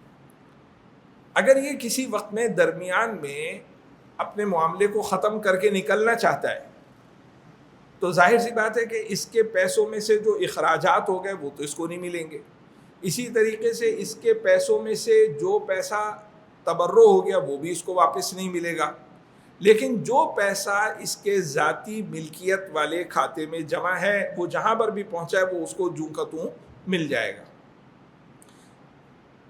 اب سوال یہ ہے کہ جب ایک شخص پہلے آتا ہے تو اس کو یہ کیسے آپ بتاتے ہیں کہ تمہیں کیا ملے گا؟ اب میں نے عرض کیا کہ 2 صورتیں ہوں گی، ایک صورت ہے پالیسی کا اختتام، پالیسی کی تکمیل، اور ایک صورت ہے انتقال۔ تو یہ تو اس کو پہلے بتا دیا جاتا ہے کہ اگر آپ کا انتقال ہوتا ہے پالیسی جاری رہنے کے کسی مرحلے پر تو آپ کو یعنی آپ کے خاندان کو وقف فنڈ سے کیا ملے گا وہ تو پہلے سے بتا دیا جاتا ہے، لیکن ظاہر ہے کہ وہ اس کو نہیں ملے گا بلکہ وہ اس کے خاندان کو ملے گا انتقال کی صورت میں۔ لیکن مدت کے اختتام پر خود اس کی رقم کہاں تک پہنچی ہوگی یہ اندازہ بتایا جاتا ہے، ٹینٹیٹو بتایا جاتا ہے، یہ حتمی طور پہ یا ضمانت کے طور پہ نہیں بتایا جاتا، نہ بتایا جا سکتا ہے۔ اب سوال یہ ہے کہ اس کا اندازہ کیسے لگایا جاتا ہے؟ تو اس کے اندازے لگائے جا سکتے ہیں، یعنی شرعی استثمار ہونے کا یہ مطلب نہیں کہ کوئی حساب کتاب نہ ہو یا کوئی اندازہ نہ ہو، اندازے ہوتے ہیں، کاروباروں کے اندر اندازے ہوتے ہیں، یہاں پر بھی اندازے ہوتے ہیں۔ مثال کے طور پہ اس کے اندر جو ہے وہ ایک 10 سال 15 سال 20 سال کا وقت لیا گیا ہے، اور اس کے اندر یہ دیکھا گیا ہے کہ اگر ہر سال یہ اتنا کنٹریبیوٹ کرتا رہے گا اپنے اس فنڈ کے اندر، اور اس فنڈ کے اندر جو ہے وہ کم از کم اتنا نفع جو کہ ایک 5 سال کی 10 سال کی ہسٹری سے ہمیں معلوم ہو رہا ہے، ایک ٹرینڈ معلوم ہو رہا ہے، اس کے مطابق کم از کم اتنا نفع ہوتا رہے گا، تو اس صورت کے اندر اس کا سرمایہ اتنے کنٹریبیوشن اور اتنے نفع کے ساتھ کہاں پہنچے گا؟ جو سرپلس والی رقم ہے وہ اندازے میں نہیں لی جاتی، وہ ایک اضافی چیز ہے. تو اس طریقے سے اس کو بتایا جا سکتا ہے کہ یہ آپ کو 10 سال کے بعد یا 15 سال کے بعد 20 سال کے بعد حیات رہنے کی صورت میں کیا ملے. اب آپ یہ سمجھ رہے ہیں کہ یہ ایک عام استثمار اور ایک عام انویسٹمنٹ نہیں ہے. غلط فہمی کیا ہوتی ہے، یہ جو تقسیم کنندگان ہیں یعنی تکافل کے تقسیم کرنے والے، وہ بھی غلط بیانی بعض اوقات کرتے ہیں، اور بعض اوقات جو ہے وہ لوگ بھی غلط سمجھتے ہیں. اس کی ابھی فہم کی اور اس کو سمجھنے کی بہت زیادہ ضرورت ہے. مجھ سے لوگ سوال کرتے ہیں کہ جی فلاں کمپنی کا کوئی نمائندہ میرے پاس آیا ہے اور وہ یہ کہہ رہا ہے کہ جی آپ جو ہیں وہ ہم سے یہ پالیسی لے لیں تو یہ ٹھیک ہے، اچھا ہے. تو میں ان سے یہ کہتا ہوں کہ آپ سب سے پہلے یہ دیکھیں کہ آپ کو اس کی ضرورت ہے یا نہیں. تکافل پالیسی یعنی فیملی تکافل پالیسی بھی وہ لے گا جس کو کوریج چاہیے. اگر ایک آدمی کو کوریج نہیں چاہیے، اس کو پیور انویسٹمنٹ چاہیے، یعنی وہ یہ نہیں چاہتا کہ انویسٹمنٹ کے مدت کے دوران اگر میرا انتقال ہو جائے تو میرے گھر والوں کو کوئی اضافی رقم مل جائے، وہ یہ نہیں چاہتا، بلکہ وہ یہ چاہتا ہے کہ میں انویسٹمنٹ کرتا رہوں، انتقال ہو گیا تو دیکھی جائے گی. لیکن میں اگر زندہ رہا تو میں نے ایک اندازہ بنایا اور میں نے یہ منصوبہ بنایا کہ اتنی میں انویسٹمنٹ کروں گا اور میری رقم جو ہے وہ یہاں پہنچ جائے گی. پھر ایسے شخص کو اس کا مطلب ہے کہ فیملی تکافل کوریج کی ضرورت نہیں ہے. ہاں آج کل کچھ ایسے پلان نکل آئے ہیں جس میں بنیادی طور پہ میں نے عرض کیا کہ انویسٹمنٹ پلان ہوتا ہے اور انویسٹمنٹ ہی زیادہ ہوتی ہے. مثال کے طور پہ اس کے اندر 99% جو ہے وہ انویسٹمنٹ ہے اور 1% آدھے فیصد آپ کا پیسہ جو ہے وہ کٹ کے چلا جاتا ہے تکافل فنڈ کے اندر. کوریج اس کے اندر بہت تھوڑی ہے اور ہو سکتا ہے کہ اس کے اندر کچھ ٹیکس بینیفٹس بھی ہوں. تو ٹھیک ہے، پھر یہ ایک انویسٹمنٹ ہے، لیکن یہ انویسٹمنٹ ایسی ہے کہ اس میں اضافی کوریج بھی شامل ہے، تو آپ اس کو سمجھ لیجئے. لیکن جو پیور ٹیپیکل کوریج ہے جس کے اندر ایک انسان یہ چاہتا ہے کہ اس کے انتقال کی صورت میں، اور یہ ایک ضرورت ہے اور اس کو سمجھنا چاہیے، یہ ایک مفید چیز ہے. چونکہ عام طور پہ ہمارے ہاں رسک کو منظم کرنے کا اور کاروباری اور معاشی خطرات سے نکلنے کا کوئی طریقہ ہم لوگ اختیار نہیں کرتے، اور جس طریقے سے ہم جو ہیں وہ محض پیسے کمانے کو ہی، ایک تصور ہے ذہن میں بیٹھا ہوا ہے کہ شاید پیسے کمانا ہی جو ہے یا کوئی بھی تجارتی طریقہ اختیار کرنا یہ دین کا کام نہیں ہے، یہ دنیا کا کام ہے. تو اس کی وجہ سے ہم لوگوں کے اندر جو ہے وہ ان چیزوں سے، خاص طور پہ جو دیندار کہلاتے ہیں ان لوگوں کو ان چیزوں سے ایک بود ہے، یا وہ اگر اس کو اختیار بھی کرتے ہیں تو ایک معذرت خواہی کے ساتھ اختیار کرتے ہیں. حالانکہ یہ سب چیزیں جو ہیں مسلمان اور مومن کا دین ہی دین ہوتا ہے، سب کچھ دین ہی ہوتا ہے، اس کی دنیا کچھ نہیں ہوتی. الحمدللہ اس وقت بھی جو ہم بیٹھے ہوئے ہیں گفتگو کر رہے ہیں یہ بھی دین ہے. ہو سکتا ہے اس میں کچھ افراد ایسے ہوں جو کہ تکافل کو ایک روزگار کے طور پہ اختیار کیے ہوئے، اچھی بات، الحمدللہ. خیر، تو یہ اس کی بنیادی حقیقت ہے. اور پھر میں نے یہاں پر یہ بتایا کہ جو ہے وہ کس طریقے سے ایک فرد کی ضرورتیں پوری ہوتی ہیں کہ وفات یا معذوری کی صورت میں فیملی تکافل کے ذریعے خاندان کا تحفظ ہوتا ہے، اور یہ ایک بہت اچھی صورت ہے. میں صرف آپ کو ایک مثال کے طور پہ بتا رہا ہوں کہ دارالعلوم کے اندر الحمدللہ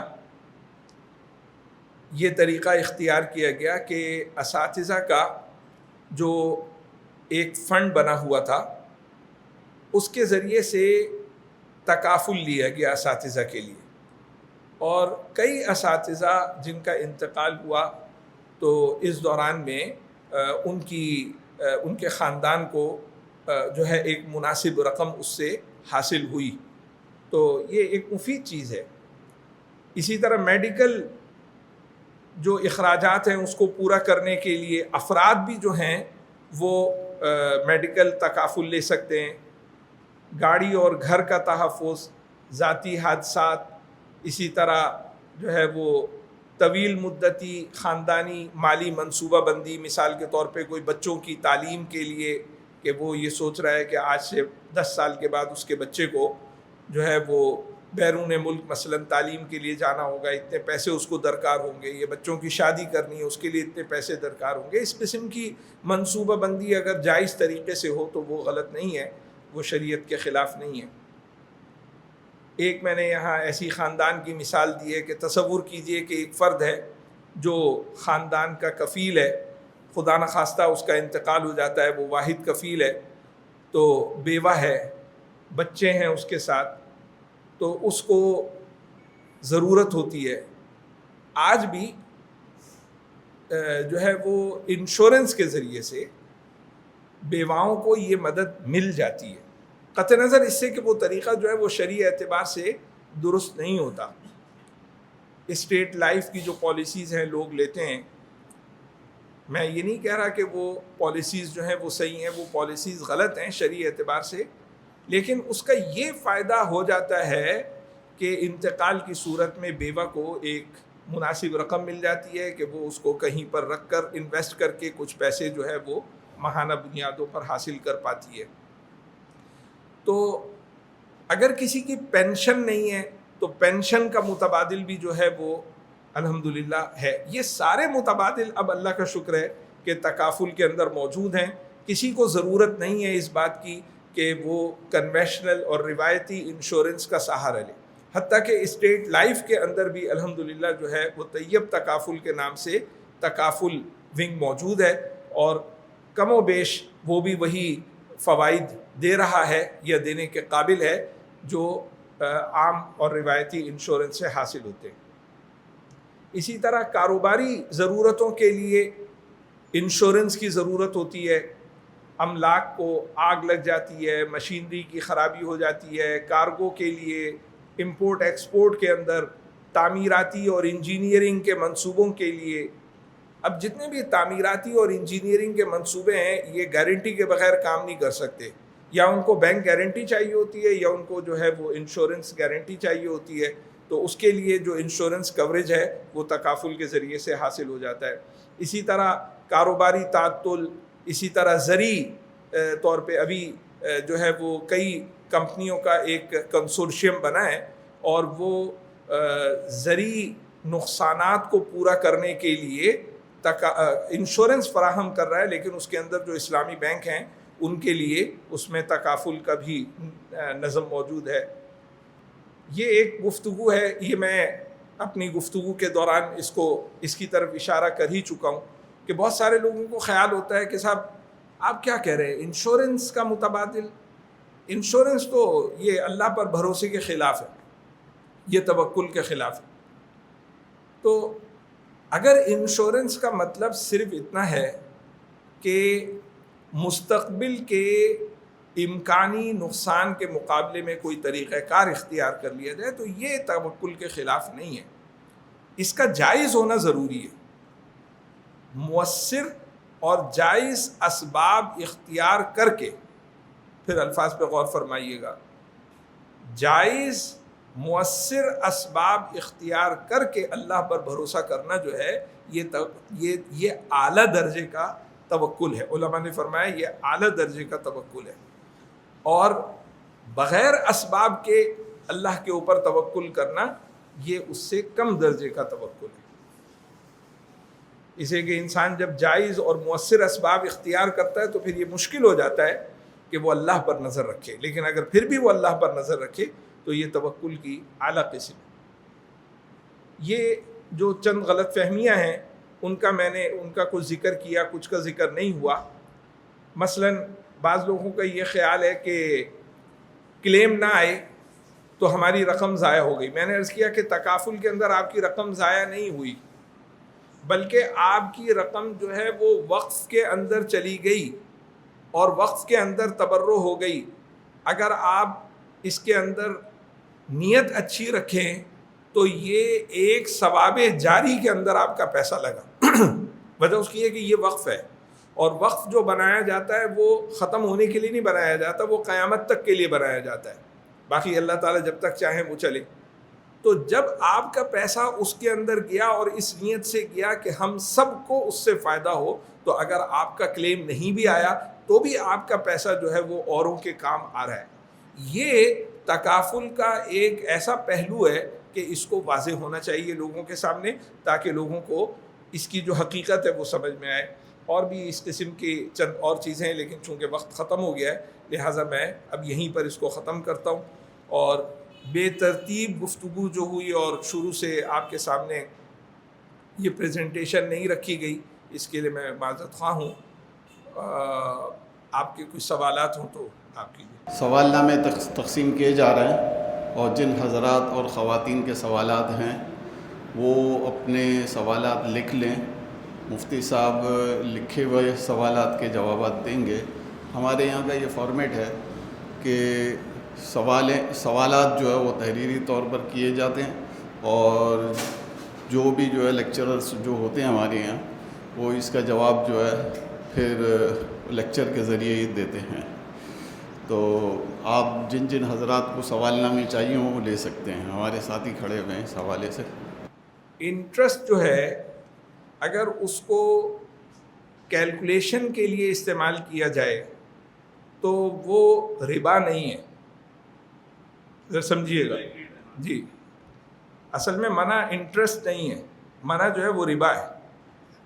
اب اس کے اوپر بھی ایک باقاعدہ گفتگو ہونی چاہیے کہ ربا کی حقیقت جو ہے وہ کیا ہے۔ بعض لوگ جو ہیں وہ غلط سمجھ جاتے ہیں۔ مثال کے طور پہ آپ کو ایک ادائیگی کرنی ہے 10 سال تک، تو 10 سال تک جو آپ کو ادائیگی کرنی ہے اس کے اندر آپ کو جو کیا نام ہے کلیم دیا جا سکتا ہے اس کے مقابلے میں، تو ظاہر ہے کہ حساب کتاب کے اندر یہی دیکھا جا رہا ہوگا کہ یہ آپ کے پیسے اور پھر اتنے افراد کے پیسے سے یہ کلیم جو ہے وہ پورا کیا جا رہا ہے۔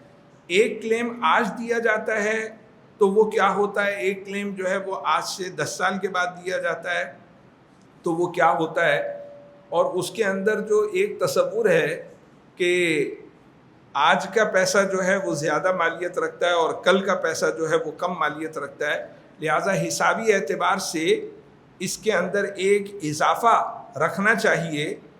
تو یہ حساب کی حد تک چاہے یہ انٹرسٹ بیسڈ کہلائے، یعنی وقت کی تقویم، وقت کے اعتبار سے مال کی ویلیو لگانا، تو صرف یہ بات جو ہے وہ غلط نہیں ہے شرعی اعتبار سے۔ یہ اگر ایسا معاملہ ہو، مثلا کوئی قرض دیتا ہے اور اس قرض کے اوپر جو ہے وہ اضافہ لیتا ہے انٹرسٹ کو کیلکولیٹ کر کے، یا ادھار ہو جاتا ہے اور وقت کے اوپر ادائیگی نہیں ہوتی اور پھر اس کے اندر تاخیر ہوتی ہے، وہاں پہ انٹرسٹ کی کیلکولیشن کی جاتی ہے، وہ غلط ہے۔ لیکن صرف کیلکولیشن کے اندر اس میتھڈ کو استعمال کرنا یہ غلط نہیں۔ دیکھیے اس کے اندر جو جتنی بھی پرائیویٹ کمپنیز ہیں، تو آپ پرائیویٹ کمپنیز کو جس طریقے سے جج کرتے ہیں، قطع نظر اس سے کہ وہ انشورنس کی کمپنی ہے یا وہ تکافل کی کمپنی ہے، آپ اس کے بیلنس شیٹ کو دیکھتے ہیں، اس کے شیئر ہولڈرز کو دیکھتے ہیں، اس کے اسپانسرز کو دیکھتے ہیں، اس کی ریٹنگ کو دیکھتے ہیں، اس کا سرمایہ کیا ہے وغیرہ وغیرہ۔ تو جس طریقے سے آپ اس کو دیکھتے ہیں اسی طریقے سے تکافل کو بھی جو ہے وہ دیکھنا چاہیے۔ ساورن گارنٹی جو ہے وہ پرائیویٹ کمپنیز کو حاصل نہیں ہوتی۔ ساورن گارنٹی انشورنس کے اندر صرف اور صرف اسٹیٹ لائف کے پاس ہے، لیکن اسٹیٹ لائف کے پاس بھی جو ساورن گارنٹی ہے وہ اس کے کنونشنل انشورنس کے لیے ہے، وہ اس کے تکافل کے لیے نہیں ہے۔ ہاں اطمینان ہوتا ہے اسے کہ گورنمنٹ کی ایک ریپوٹیشن ہوتی ہے کہ اگر خدا نخواستہ کل کو نقصان ہو گیا تو ہو سکتا ہے کہ گورنمنٹ اپنی ریپوٹیشن کو محفوظ کرنے کے لیے کنٹریبیوٹ کر دے، باوجود اس کے کہ اس سے کوئی گارنٹی نہیں دی ہوئی۔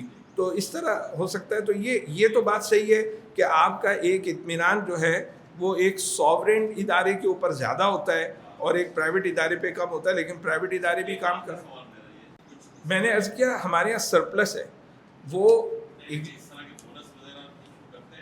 بونس، ہم اس کو بونس نہیں کہتے، چاہیں تو بونس کہہ لیں، ہم جو ہیں وہ سرپلس، یعنی ہمارا جو تکافل پول ہے، وہ تکافل پول اس کی ہر سال ویلیوشن ہوتی ہے، اس ویلیوشن کے نتیجے میں اگر کوئی بونس آئے گا، سرپلس آئے گا تو وہ ڈسٹریبیوٹ کیا جاتا ہے جی. لیکن یہ سمجھنا چاہیے کہ جو کمپنیز بونس دے رہی ہیں وہ 70 سال پرانی کمپنیز ہیں، 60 سال 70 سال پرانی کمپنیز ہیں. تو ابھی اس کو بونس دینے میں آنا شروع ہو گیا ہے بونس الحمدللہ، لیکن اس کے اندر ابھی وقت لگے گا. بونس آنے میں، مزید بہتر آنے میں وقت لگے گا. ہمارے بعض فیملی تکافل فنڈز جو ہیں وہ سرپلس دینے لگے ہیں الحمدللہ، اور ریگولر بیسس کے اوپر دینے لگے ہیں، لیکن یہ وقت لگے گا اس کو بلٹ اپ ہونے میں. ایک سوال یہ ہے کہ میرا ایک دوست اسٹیٹ لائف میں کام کرتا ہے، وہ لوگوں سے بیمہ پالیسی لیتا ہے اور اس کے جائز ہونے کے لیے آپ کا ریفرنس دیتا ہے، کیا یہ بیمہ پالیسی جائز ہے؟ یہ بیچارے ہمارے بعض بھائی جو اسٹیٹ لائف کے اندر کام کرتے ہیں ان کو یا تو غلط فہمی ہو گئی ہے یا وہ دوسروں کو غلط فہمی کے اندر مبتلا کرتے ہیں کہ وہ اسٹیٹ لائف کی عام بیمہ پالیسی کو جو ہے وہ میرے تصدیق نامے کے ساتھ جو ہے وہ لوگوں کو سیل کرتے ہیں. یہ بالکل غلط بات ہے، اور یہ اگر کوئی جان کے کر رہا ہے تو وہ بہت بددیانتی کی بات ہے، اور وہ خود اس کا ذمہ دار ہوگا.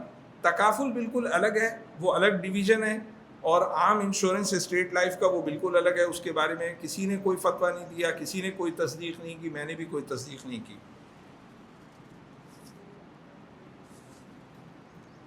جب کسی تکافل سے انشورنس کرایا جاتا ہے اور تکافل کمپنی بھی اس بزنس کو ری انشورنس کراتی ہے، کیا ری انشورنس کمپنی کا تکافل ضروری ہے؟ جی، وہ ری انشورنس نہیں کرواتی بلکہ وہ ری تکافل کرواتی ہے. جس طریقے سے تکافل ہے بالکل اسی طریقے سے یہ سارے تکافل فنڈز کا ایک بڑا فنڈ بنتا ہے، اس کو ری تکافل فنڈ کہتے ہیں.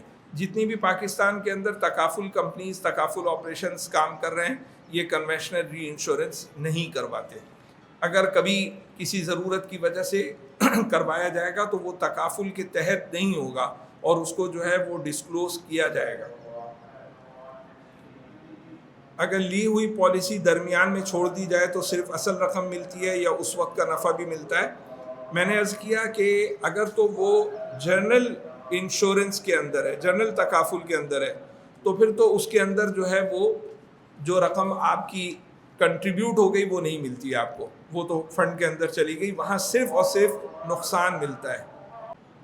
اچھا، یہ گفتگو چل رہی تھی کہ اگر کوئی لی ہوئی پالیسی درمیان میں چھوڑ دے، تو میں نے عرض کیا کہ جنرل تکافل کے اندر تو اگر آپ پالیسی درمیان بھی چھوڑتے ہیں تو جو آپ نے کنٹریبیوٹ کیا ہے اس میں سے کچھ بھی واپس نہیں ملتا. لیکن اگر آپ فیملی تکافل کے اندر درمیان میں چھوڑتے ہیں تو جو آپ کا انویسٹمنٹ والا حصہ ہے وہ آپ کو جتنا بھی ہے وہ ضرور ملے گا، اور اس کے اندر اگر کوئی سرپلس یا بونس کہیے اس کی رقم آئی ہوئی ہوگی تو وہ بھی آپ کو ملے گا، اس میں کوئی کٹوتی نہیں ہوتی. لیکن جو پہلے کٹوتیاں ہو چکی ہیں وہ ہو چکی ہوتی ہیں، اس میں سے واپس جو ہے وہ نہیں ملتا. کیا ہم یہ انویسٹمنٹ مکان وغیرہ کے لیے بھی کر سکتے ہیں؟ میں اس کا مطلب یہ سمجھ رہا ہوں کہ ایک شخص جو ہے وہ یہ سوچ رہا ہے کہ مجھے 10 سال کے اندر اتنے پیسے جمع کرنے ہیں کہ میں ایک مکان بنا سکوں، تو جی بالکل اس کے لیے بھی کر سکتے ہیں. اسی کہ اس کے اندر اگر آپ عام انویسٹمنٹ کرتے ہیں تو وہاں آپ کو یہ خطرہ بھی ہوتا ہے کہ اس دوران اگر میرا انتقال ہو گیا اور میں اتنی رقم جمع نہیں کر سکا تو ظاہر ہے کہ گھر والوں کو پیچھے جو ہے وہ مکان نہیں ملے گا. لیکن تکافل کے اندر چونکہ یہ بھی ہوتا ہے کہ آپ اگر رقم پوری نہ بھی کر سکے تو آپ کو جو ہے وہ تکافل فنڈ سے جو ہے وہ معاونت ملے گی، اس لیے ایسا کیا جا سکتا ہے. لیکن مقصد آپ کا کوئی بھی ہو، بچوں کی تعلیم ہو، مکان ہو، شادی بیاہ ہو، تو آپ اپنا جو بھی ایم ہے کہ جی میں اتنے سالوں میں، مثال کے طور پہ میں چاہتا ہوں کہ 5 کروڑ روپے جو ہیں وہ میرے 10 سال کے اندر 15 سال کے اندر جو ہیں وہ جمع ہو جائیں، تو یہ بات آپ کو جو ہے وہ بتانی ہوگی. اس کے مطابق وہ آپ کو پلان بنا کر دیں گے کہ آپ جو ہے وہ کتنا کنٹریبیوٹ کریں اور اس کا پھر آپ جو ہے وہ کون سی قسم کی پالیسی میں جائیں. یہ ہو سکتا ہے. کاروباری انشورنس مرین فائر کس کمپنی سے ہوگی؟ یہ جتنی بھی آج کل انشورنس کمپنیز ہیں ان سب نے اپنا ونڈو تکافل جو ہے وہ شروع کیا ہوا ہے. اس کے علاوہ 1-2 کمپنیز جو ہیں وہ فل فلیج شریعہ کمپلائنٹ کمپنیز بھی ہیں، ان سب سے آپ کروا سکتے ہیں. کیا اسٹیٹ لائف تکافل یہ انشورنس بھی کرتی ہے؟ اسٹیٹ لائف انشورنس کرتی ہے، لیکن اشیاء کا بیمہ جو ہے وہ اسٹیٹ لائف کا ایک الگ ادارہ ہے، وہ کرتا ہے، اور غالباً اس کے پاس بھی تکافل کی بنیاد پر ایک ونڈو ہے، تو بہت سے ادارے ہیں اس کے لیے۔ تکافل پاکستان لمیٹڈ اور ٹریول ایجنسی کے درمیان معاہدہ وقت سے پہلے تکافل کمپنی نے معاہدہ ختم کر دیا۔ یہ ایک جو ہے نا وہ ایک الگ معاملہ ہے، عام فائدے کا نہیں ہے، اس کو مجھ سے جن صاحب کا بھی سوال ہے الگ سے پوچھ لیں۔ تکافل کی بنیاد وقف پر ہے، اپنی ہی وقف شدہ چیز سے فائدہ اٹھانے کا کیا حکم ہے؟ تکافل کی بنیاد یعنی پاکستان میں جو تکافل کا طریقہ کار اختیار کیا گیا ہے، اس کے اندر جو وقف فنڈ ہے، جو فنڈ ہے جس کے اندر سب کے پیسے جمع ہوتے ہیں، وہ وقف ہے، لیکن اس کے اندر بھی اصل وقف الگ ہے، اور جو افراد رقم دیتے ہیں وہ اصل وقف نہیں ہے۔ اگر وہ اصل وقف ہوتا بھی تو اپنے وقف سے یا وقف کے اوپر کیے ہوئے وقف سے، ذرا جو ہے نا وہ میں یہ ہو سکتا ہے کسی ہمارے طالب علم ساتھی کا سوال ہو، تو یہ جو وقف کا باب ہے اس کے اندر بہت تفصیلات ہیں، اس کو بھی پڑھنے کی ضرورت ہے، اور پھر صرف فقہ حنفی کی روح سے پڑھنے کی نہیں، بلکہ اس کو جو ہے وہ کم از کم ائمہ اربعہ کے ہاں جو وقف کی تفصیلات ہیں، ہم لوگوں کے ذہن میں جو وقف کا ایک تصور ہے، ایک خاص قسم کا تصور ہے، چند صورتیں ہیں جن کو ہم وقف سمجھتے ہیں، حالانکہ وقف کی بہت شکلیں۔ عالم عرب میں ترکیہ کے اندر اتنے اوقاف تھے، القدس کے اندر اتنے اوقاف تھے، یعنی ایک زمانہ تھا کہ مسلمانوں کی اگر میں یہ کہوں کہ تعلیمی ضروریات، دفاعی ضروریات اور انفراسٹرکچر کی ضروریات، انفراسٹرکچر کا مطلب ہے کہیں پل بنانا ہے، کہیں پہ جو ہے وہ نہر جاری کرنی ہے، اور اسی طریقے سے تعلیمی ضروریات، کئی قسم کی اور عام فلاحی کام، کئی قسم کی ضروریات جو ہیں وہ وقف سے پوری کی جاتی تھیں۔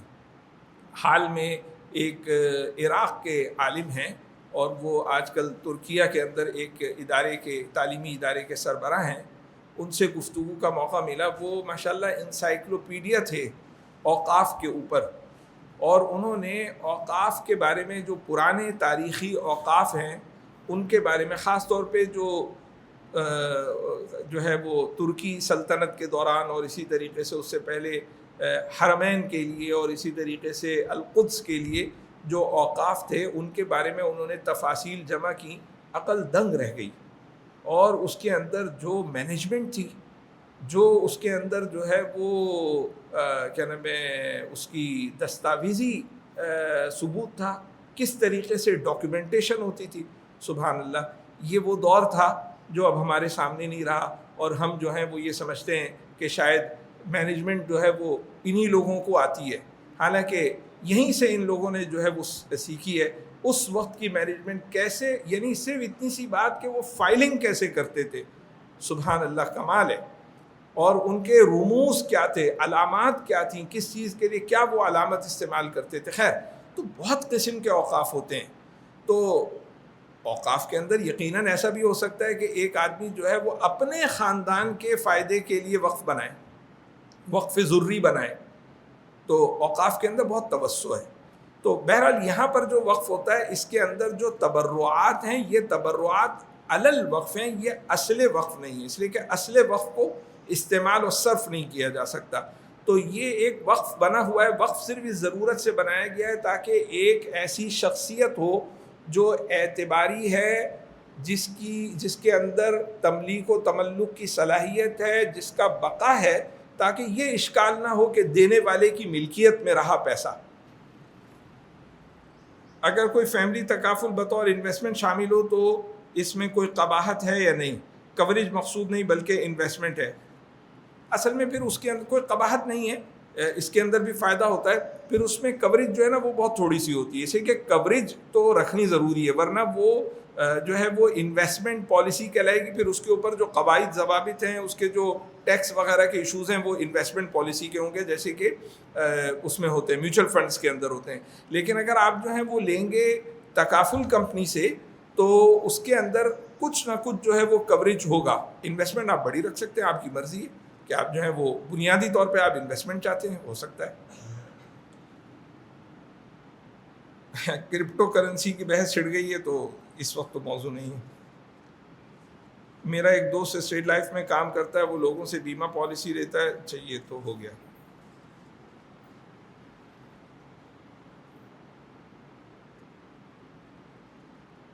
میرا خیال ہے وہی سوالات ہیں جو پلٹ کے آنے کچھ رہ گئے.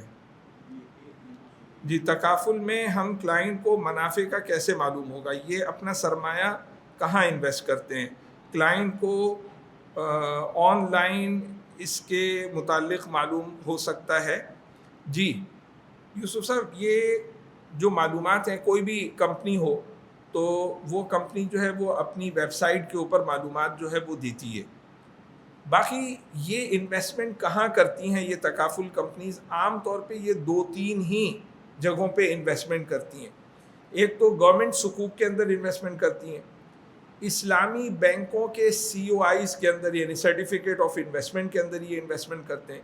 اسی طرح بعض پرائیویٹ صکوک بھی ہیں, ان کے اندر بھی انویسٹمنٹ کرتے ہیں. تو یہ ساری جو انویسٹمنٹ ہوتی ہے, ہاں شیئر مارکیٹ کے اندر بھی انویسٹمنٹ ہوتی ہے, جو ہے وہ وہاں پر بھی کی جاتی ہے. ہوتا یہ ہے کہ جب آپ خاص طور پہ فیملی تکافل کے اندر وہیں یہ مسئلہ ہوتا ہے کہ جب آپ جو ہے کوئی پالیسی لیتے ہیں تو آپ جو ہیں وہ اپنا رسک خود متعین کرتے ہیں کہ آپ کو جو ہے وہ ماڈریٹ رسک انویسٹمنٹ چاہیے یا آپ کو جو ہے وہ لو رسک چاہیے یا آپ ہائی رسک ہائی ریٹرن کو بھی جو ہے وہ لے سکتے ہیں. تو آپ کا جو انویسٹمنٹ پورشن ہے, کمپنی پھر اس کے آپ کی انسٹرکشن کے مطابق وہاں انویسٹمنٹ کرتی ہے. تو یہ تو آپ کو نہیں بتایا جا سکتا کہ آپ کا ایگزیکٹلی پیسہ جو ہے وہ کہاں لگا, اس لیے کہ یہ تو سارا پیسہ کومنگل ہو کر لگتا ہے.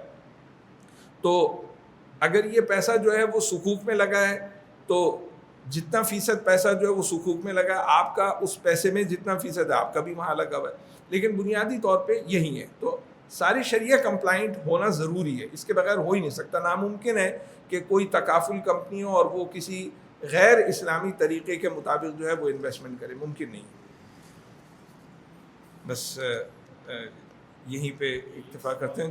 اچھا, آپ نے کہا تھا یہ والا, یہ سوال یہ بھی رہ گیا. آپ نے کہا تھا تکافل ایک تبرع ہے, تو جب تبرع کر دیا تو نقصان کی پتہ نہیں کیا لکھا کا مطالبہ کیسے صحیح ہے؟ دیکھیے, یہ تبرع ہے لیکن یہ صدقے اور ایک جو ہے وہ ایک فقیر کے اوپر ایک فرد کے اوپر کیے گئے تبرع سے مختلف تبرع ہے. تبرع جو ہے یہ ایک جنس کہیے یا ایک نوع کہیے, اس کے تحت بہت ساری قسم کے معاملات آتے ہیں. وقف بھی تبرع ہے, قرض بھی تبرع ہے, عاریہ بھی تبرع ہے, ہبہ بھی تبرع ہے. اور ہبہ کی بعض صورتیں ایسی بھی ہوتی ہیں جس کے اندر کچھ عوضیت بھی ہوتی ہے. ایک قدیم زمانے میں ایک طریقہ کار تھا, اس کو کہا جاتا تھا نہد, جو ہے وہ حدیث کی کتابوں میں اس کا ذکر ہے, مناہدہ. اور یہ عربوں میں ایک طریقہ تھا, یعنی یہ طریقہ جو ہے وہ قبائل کے اندر پہلے سے رائج ایک طریقہ تھا, اور یہ منظم طریقے سے بھی ہوتا تھا اور غیر منظم طریقے سے بھی ہوتا تھا, حضر میں بھی ہوتا تھا اور سفر میں بھی ہوتا تھا. تو ہوتا یہ تھا خاص طور پہ جو سفر کے اندر ہوتا تھا کہ آپ کو معلوم ہے کہ جو ہے قافلوں کی صورت میں سفر ہوتا تھا اور مہینوں مہینوں کا سفر ہوتا تھا. اب ظاہر ہے کہ جب مہینوں مہینوں کا سفر ہے, قافلے کی صورت میں سفر ہے, تو وہاں ہر آدمی اپنے کھانے پینے کا انتظام کرے, یہ بہت مشکل کام ہے. تو وہ کرتے کیا تھے, اجناس لے کر آتے تھے اور وہ ایک جگہ جمع کر دیا جاتا تھا, اور منتظم جو ہے پھر ان اجناس کو استعمال کر کے کھانا بناتا تھا یا اسی کو جو ہے وہ تقسیم کرتا تھا. تو یہاں فقہا نے ایک سوال اٹھایا ہے, اور وہ سوال یہ اٹھایا ہے کہ جب اس نے دیا, یہ دینا ہے, اور پھر اس نے لیا, اور ظاہر ہے کہ دیا لینے ہی کی نیت سے, ایسا تو ہے نہیں کہ بس دیا اور پھر لینا نہیں. یہ تو طریقہ کار ہی ہے کہ اس کے اندر جو ہے وہ دیا جاتا ہے تاکہ پھر سب کو ایک انتظام کے تحت ایک اجتماعی طریقے سے واپس ملے۔ تو جب اس نے دیا، یہ اس کا دینا اس کی طرف سے ہے، اور پھر اس کے مقابل جو مجموعے کی طرف سے اجتماعی طور پہ اس کو ملا یہ اس کے مقابل ہے۔ فہذا عوض ذاک، تو یہ تو معاوضہ ہو گیا، اور جب یہ معاوضہ ہو گیا تو چونکہ یہ بھی وہ جنس ہے جو ربوی ہے، اموال ربویہ میں سے، اور جو ملا وہ بھی اموال ربویہ میں سے ہے، تو پھر تو یہاں پہ تساوی ضروری ہوگی۔ اگر یہاں تساوی کا علم یقین کی حد تک نہیں ہے تو بھی ربا ہے، جیسے کہ اگر وہ ربا نہیں ہے تو ربا ہے۔ یہ بہت بڑا سوال ہے، لیکن فقہا نے اس کا جواب یہ دیا کہ یہ تبرع کی ایک قسم ہے۔ بعض اوقات کیا ہوتا ہے کہ کسی جو ایک حقیقت عقد ہوتی ہے، نوعیت عقد ہوتی ہے، اس کی بعض شکلیں جو ہوتی ہیں ان کا نام ہوتا ہے، وہ عقود مسمات ہوتے ہیں، اور اس کی بعض شکلیں جو ہیں ان کا نام نہیں ہوتا، لیکن جب اس کی حقیقت کو جانچا جاتا ہے تو اس کے اندر وہ نوع موجود ہوتی ہے۔ تو یہ ہم یہ نہیں کہہ رہے کہ یہ تبرع قرض کی نوعیت کا ہے یا یہ تبرع فلاں نوعیت کا ہے، بلکہ یہ ایک تبرع ہے۔ لیکن اگر آپ غور کر کے دیکھیں تو یہ تبرع جو ہے یہ ہبہ کی نوعیت کا تبرع ہے۔ وجہ اس کی یہ ہے کہ یہاں پر ہر فرد جو ہے وہ اس اجتماعی رقم کے اندر رقم شامل کر رہا ہے۔ یہ رقم جو وہ شامل کر رہا ہے یہ کس پہ صرف کرنے کے لیے شامل کر رہا ہے؟ یہ متضرر کے اوپر خرچ کرنے کے لیے اس میں شامل کر رہا ہے۔ اب متضرر کون ہے؟ وہ کوئی بھی ہو سکتا ہے، یہ خود بھی ہو سکتا ہے۔ یہ ہے اس کی حقیقت۔ عرب ممالک اور فارس ممالک میں جو تکافل ہوتا ہے، کیا وہاں شرعی امور کا خیال رکھا جاتا ہے؟ ظاہر ہے جب تکافل ہوتا ہے تو رکھا جانا چاہیے، لیکن ایک ایک کمپنی کے بارے میں تو میں نہیں بتا سکتا، لیکن اب ہر جگہ جو ہے وہ الحمدللہ ریگولیشنز ہیں، اور وہاں کا جو انتظامی حکومتی ادارہ ہوتا ہے وہ لائسنس جاری کرتا ہے، وہ اس کے تحت جو ہے وہ دیکھتا ہے۔ تو اگر ایک نظم کے تحت ہو رہا ہو تو اس کے اوپر اعتماد کیا جا سکتا ہے۔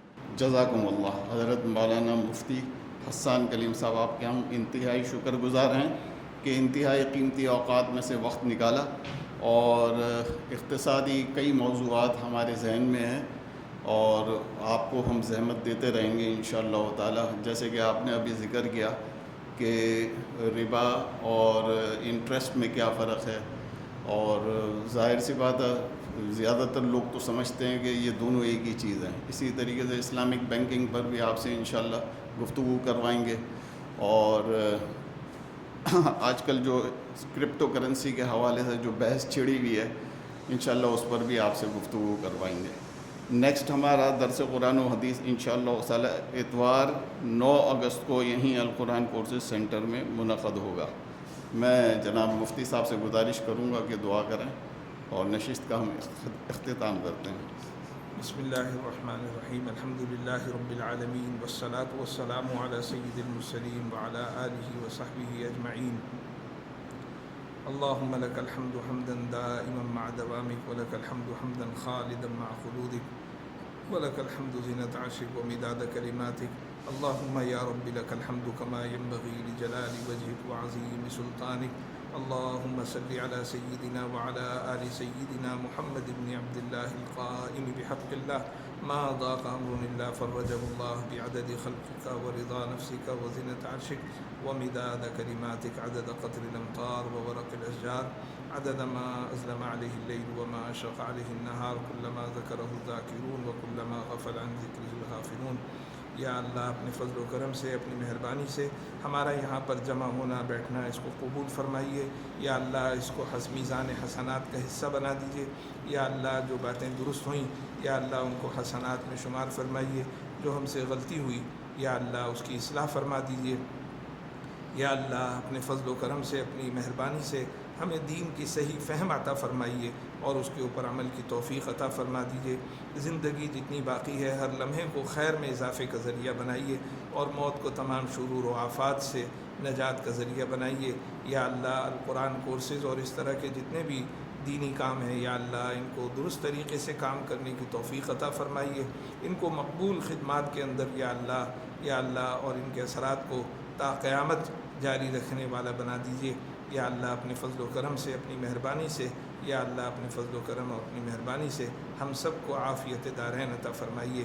ربنا تقبل منا انک انت السمیع العلیم وتب علینا انک انت التواب الرحیم، وصلی اللہ تعالی علی خیر خلقہ محمد وعلی آلہ وصحبہ اجمعین، آمین برحمتک یا ارحم۔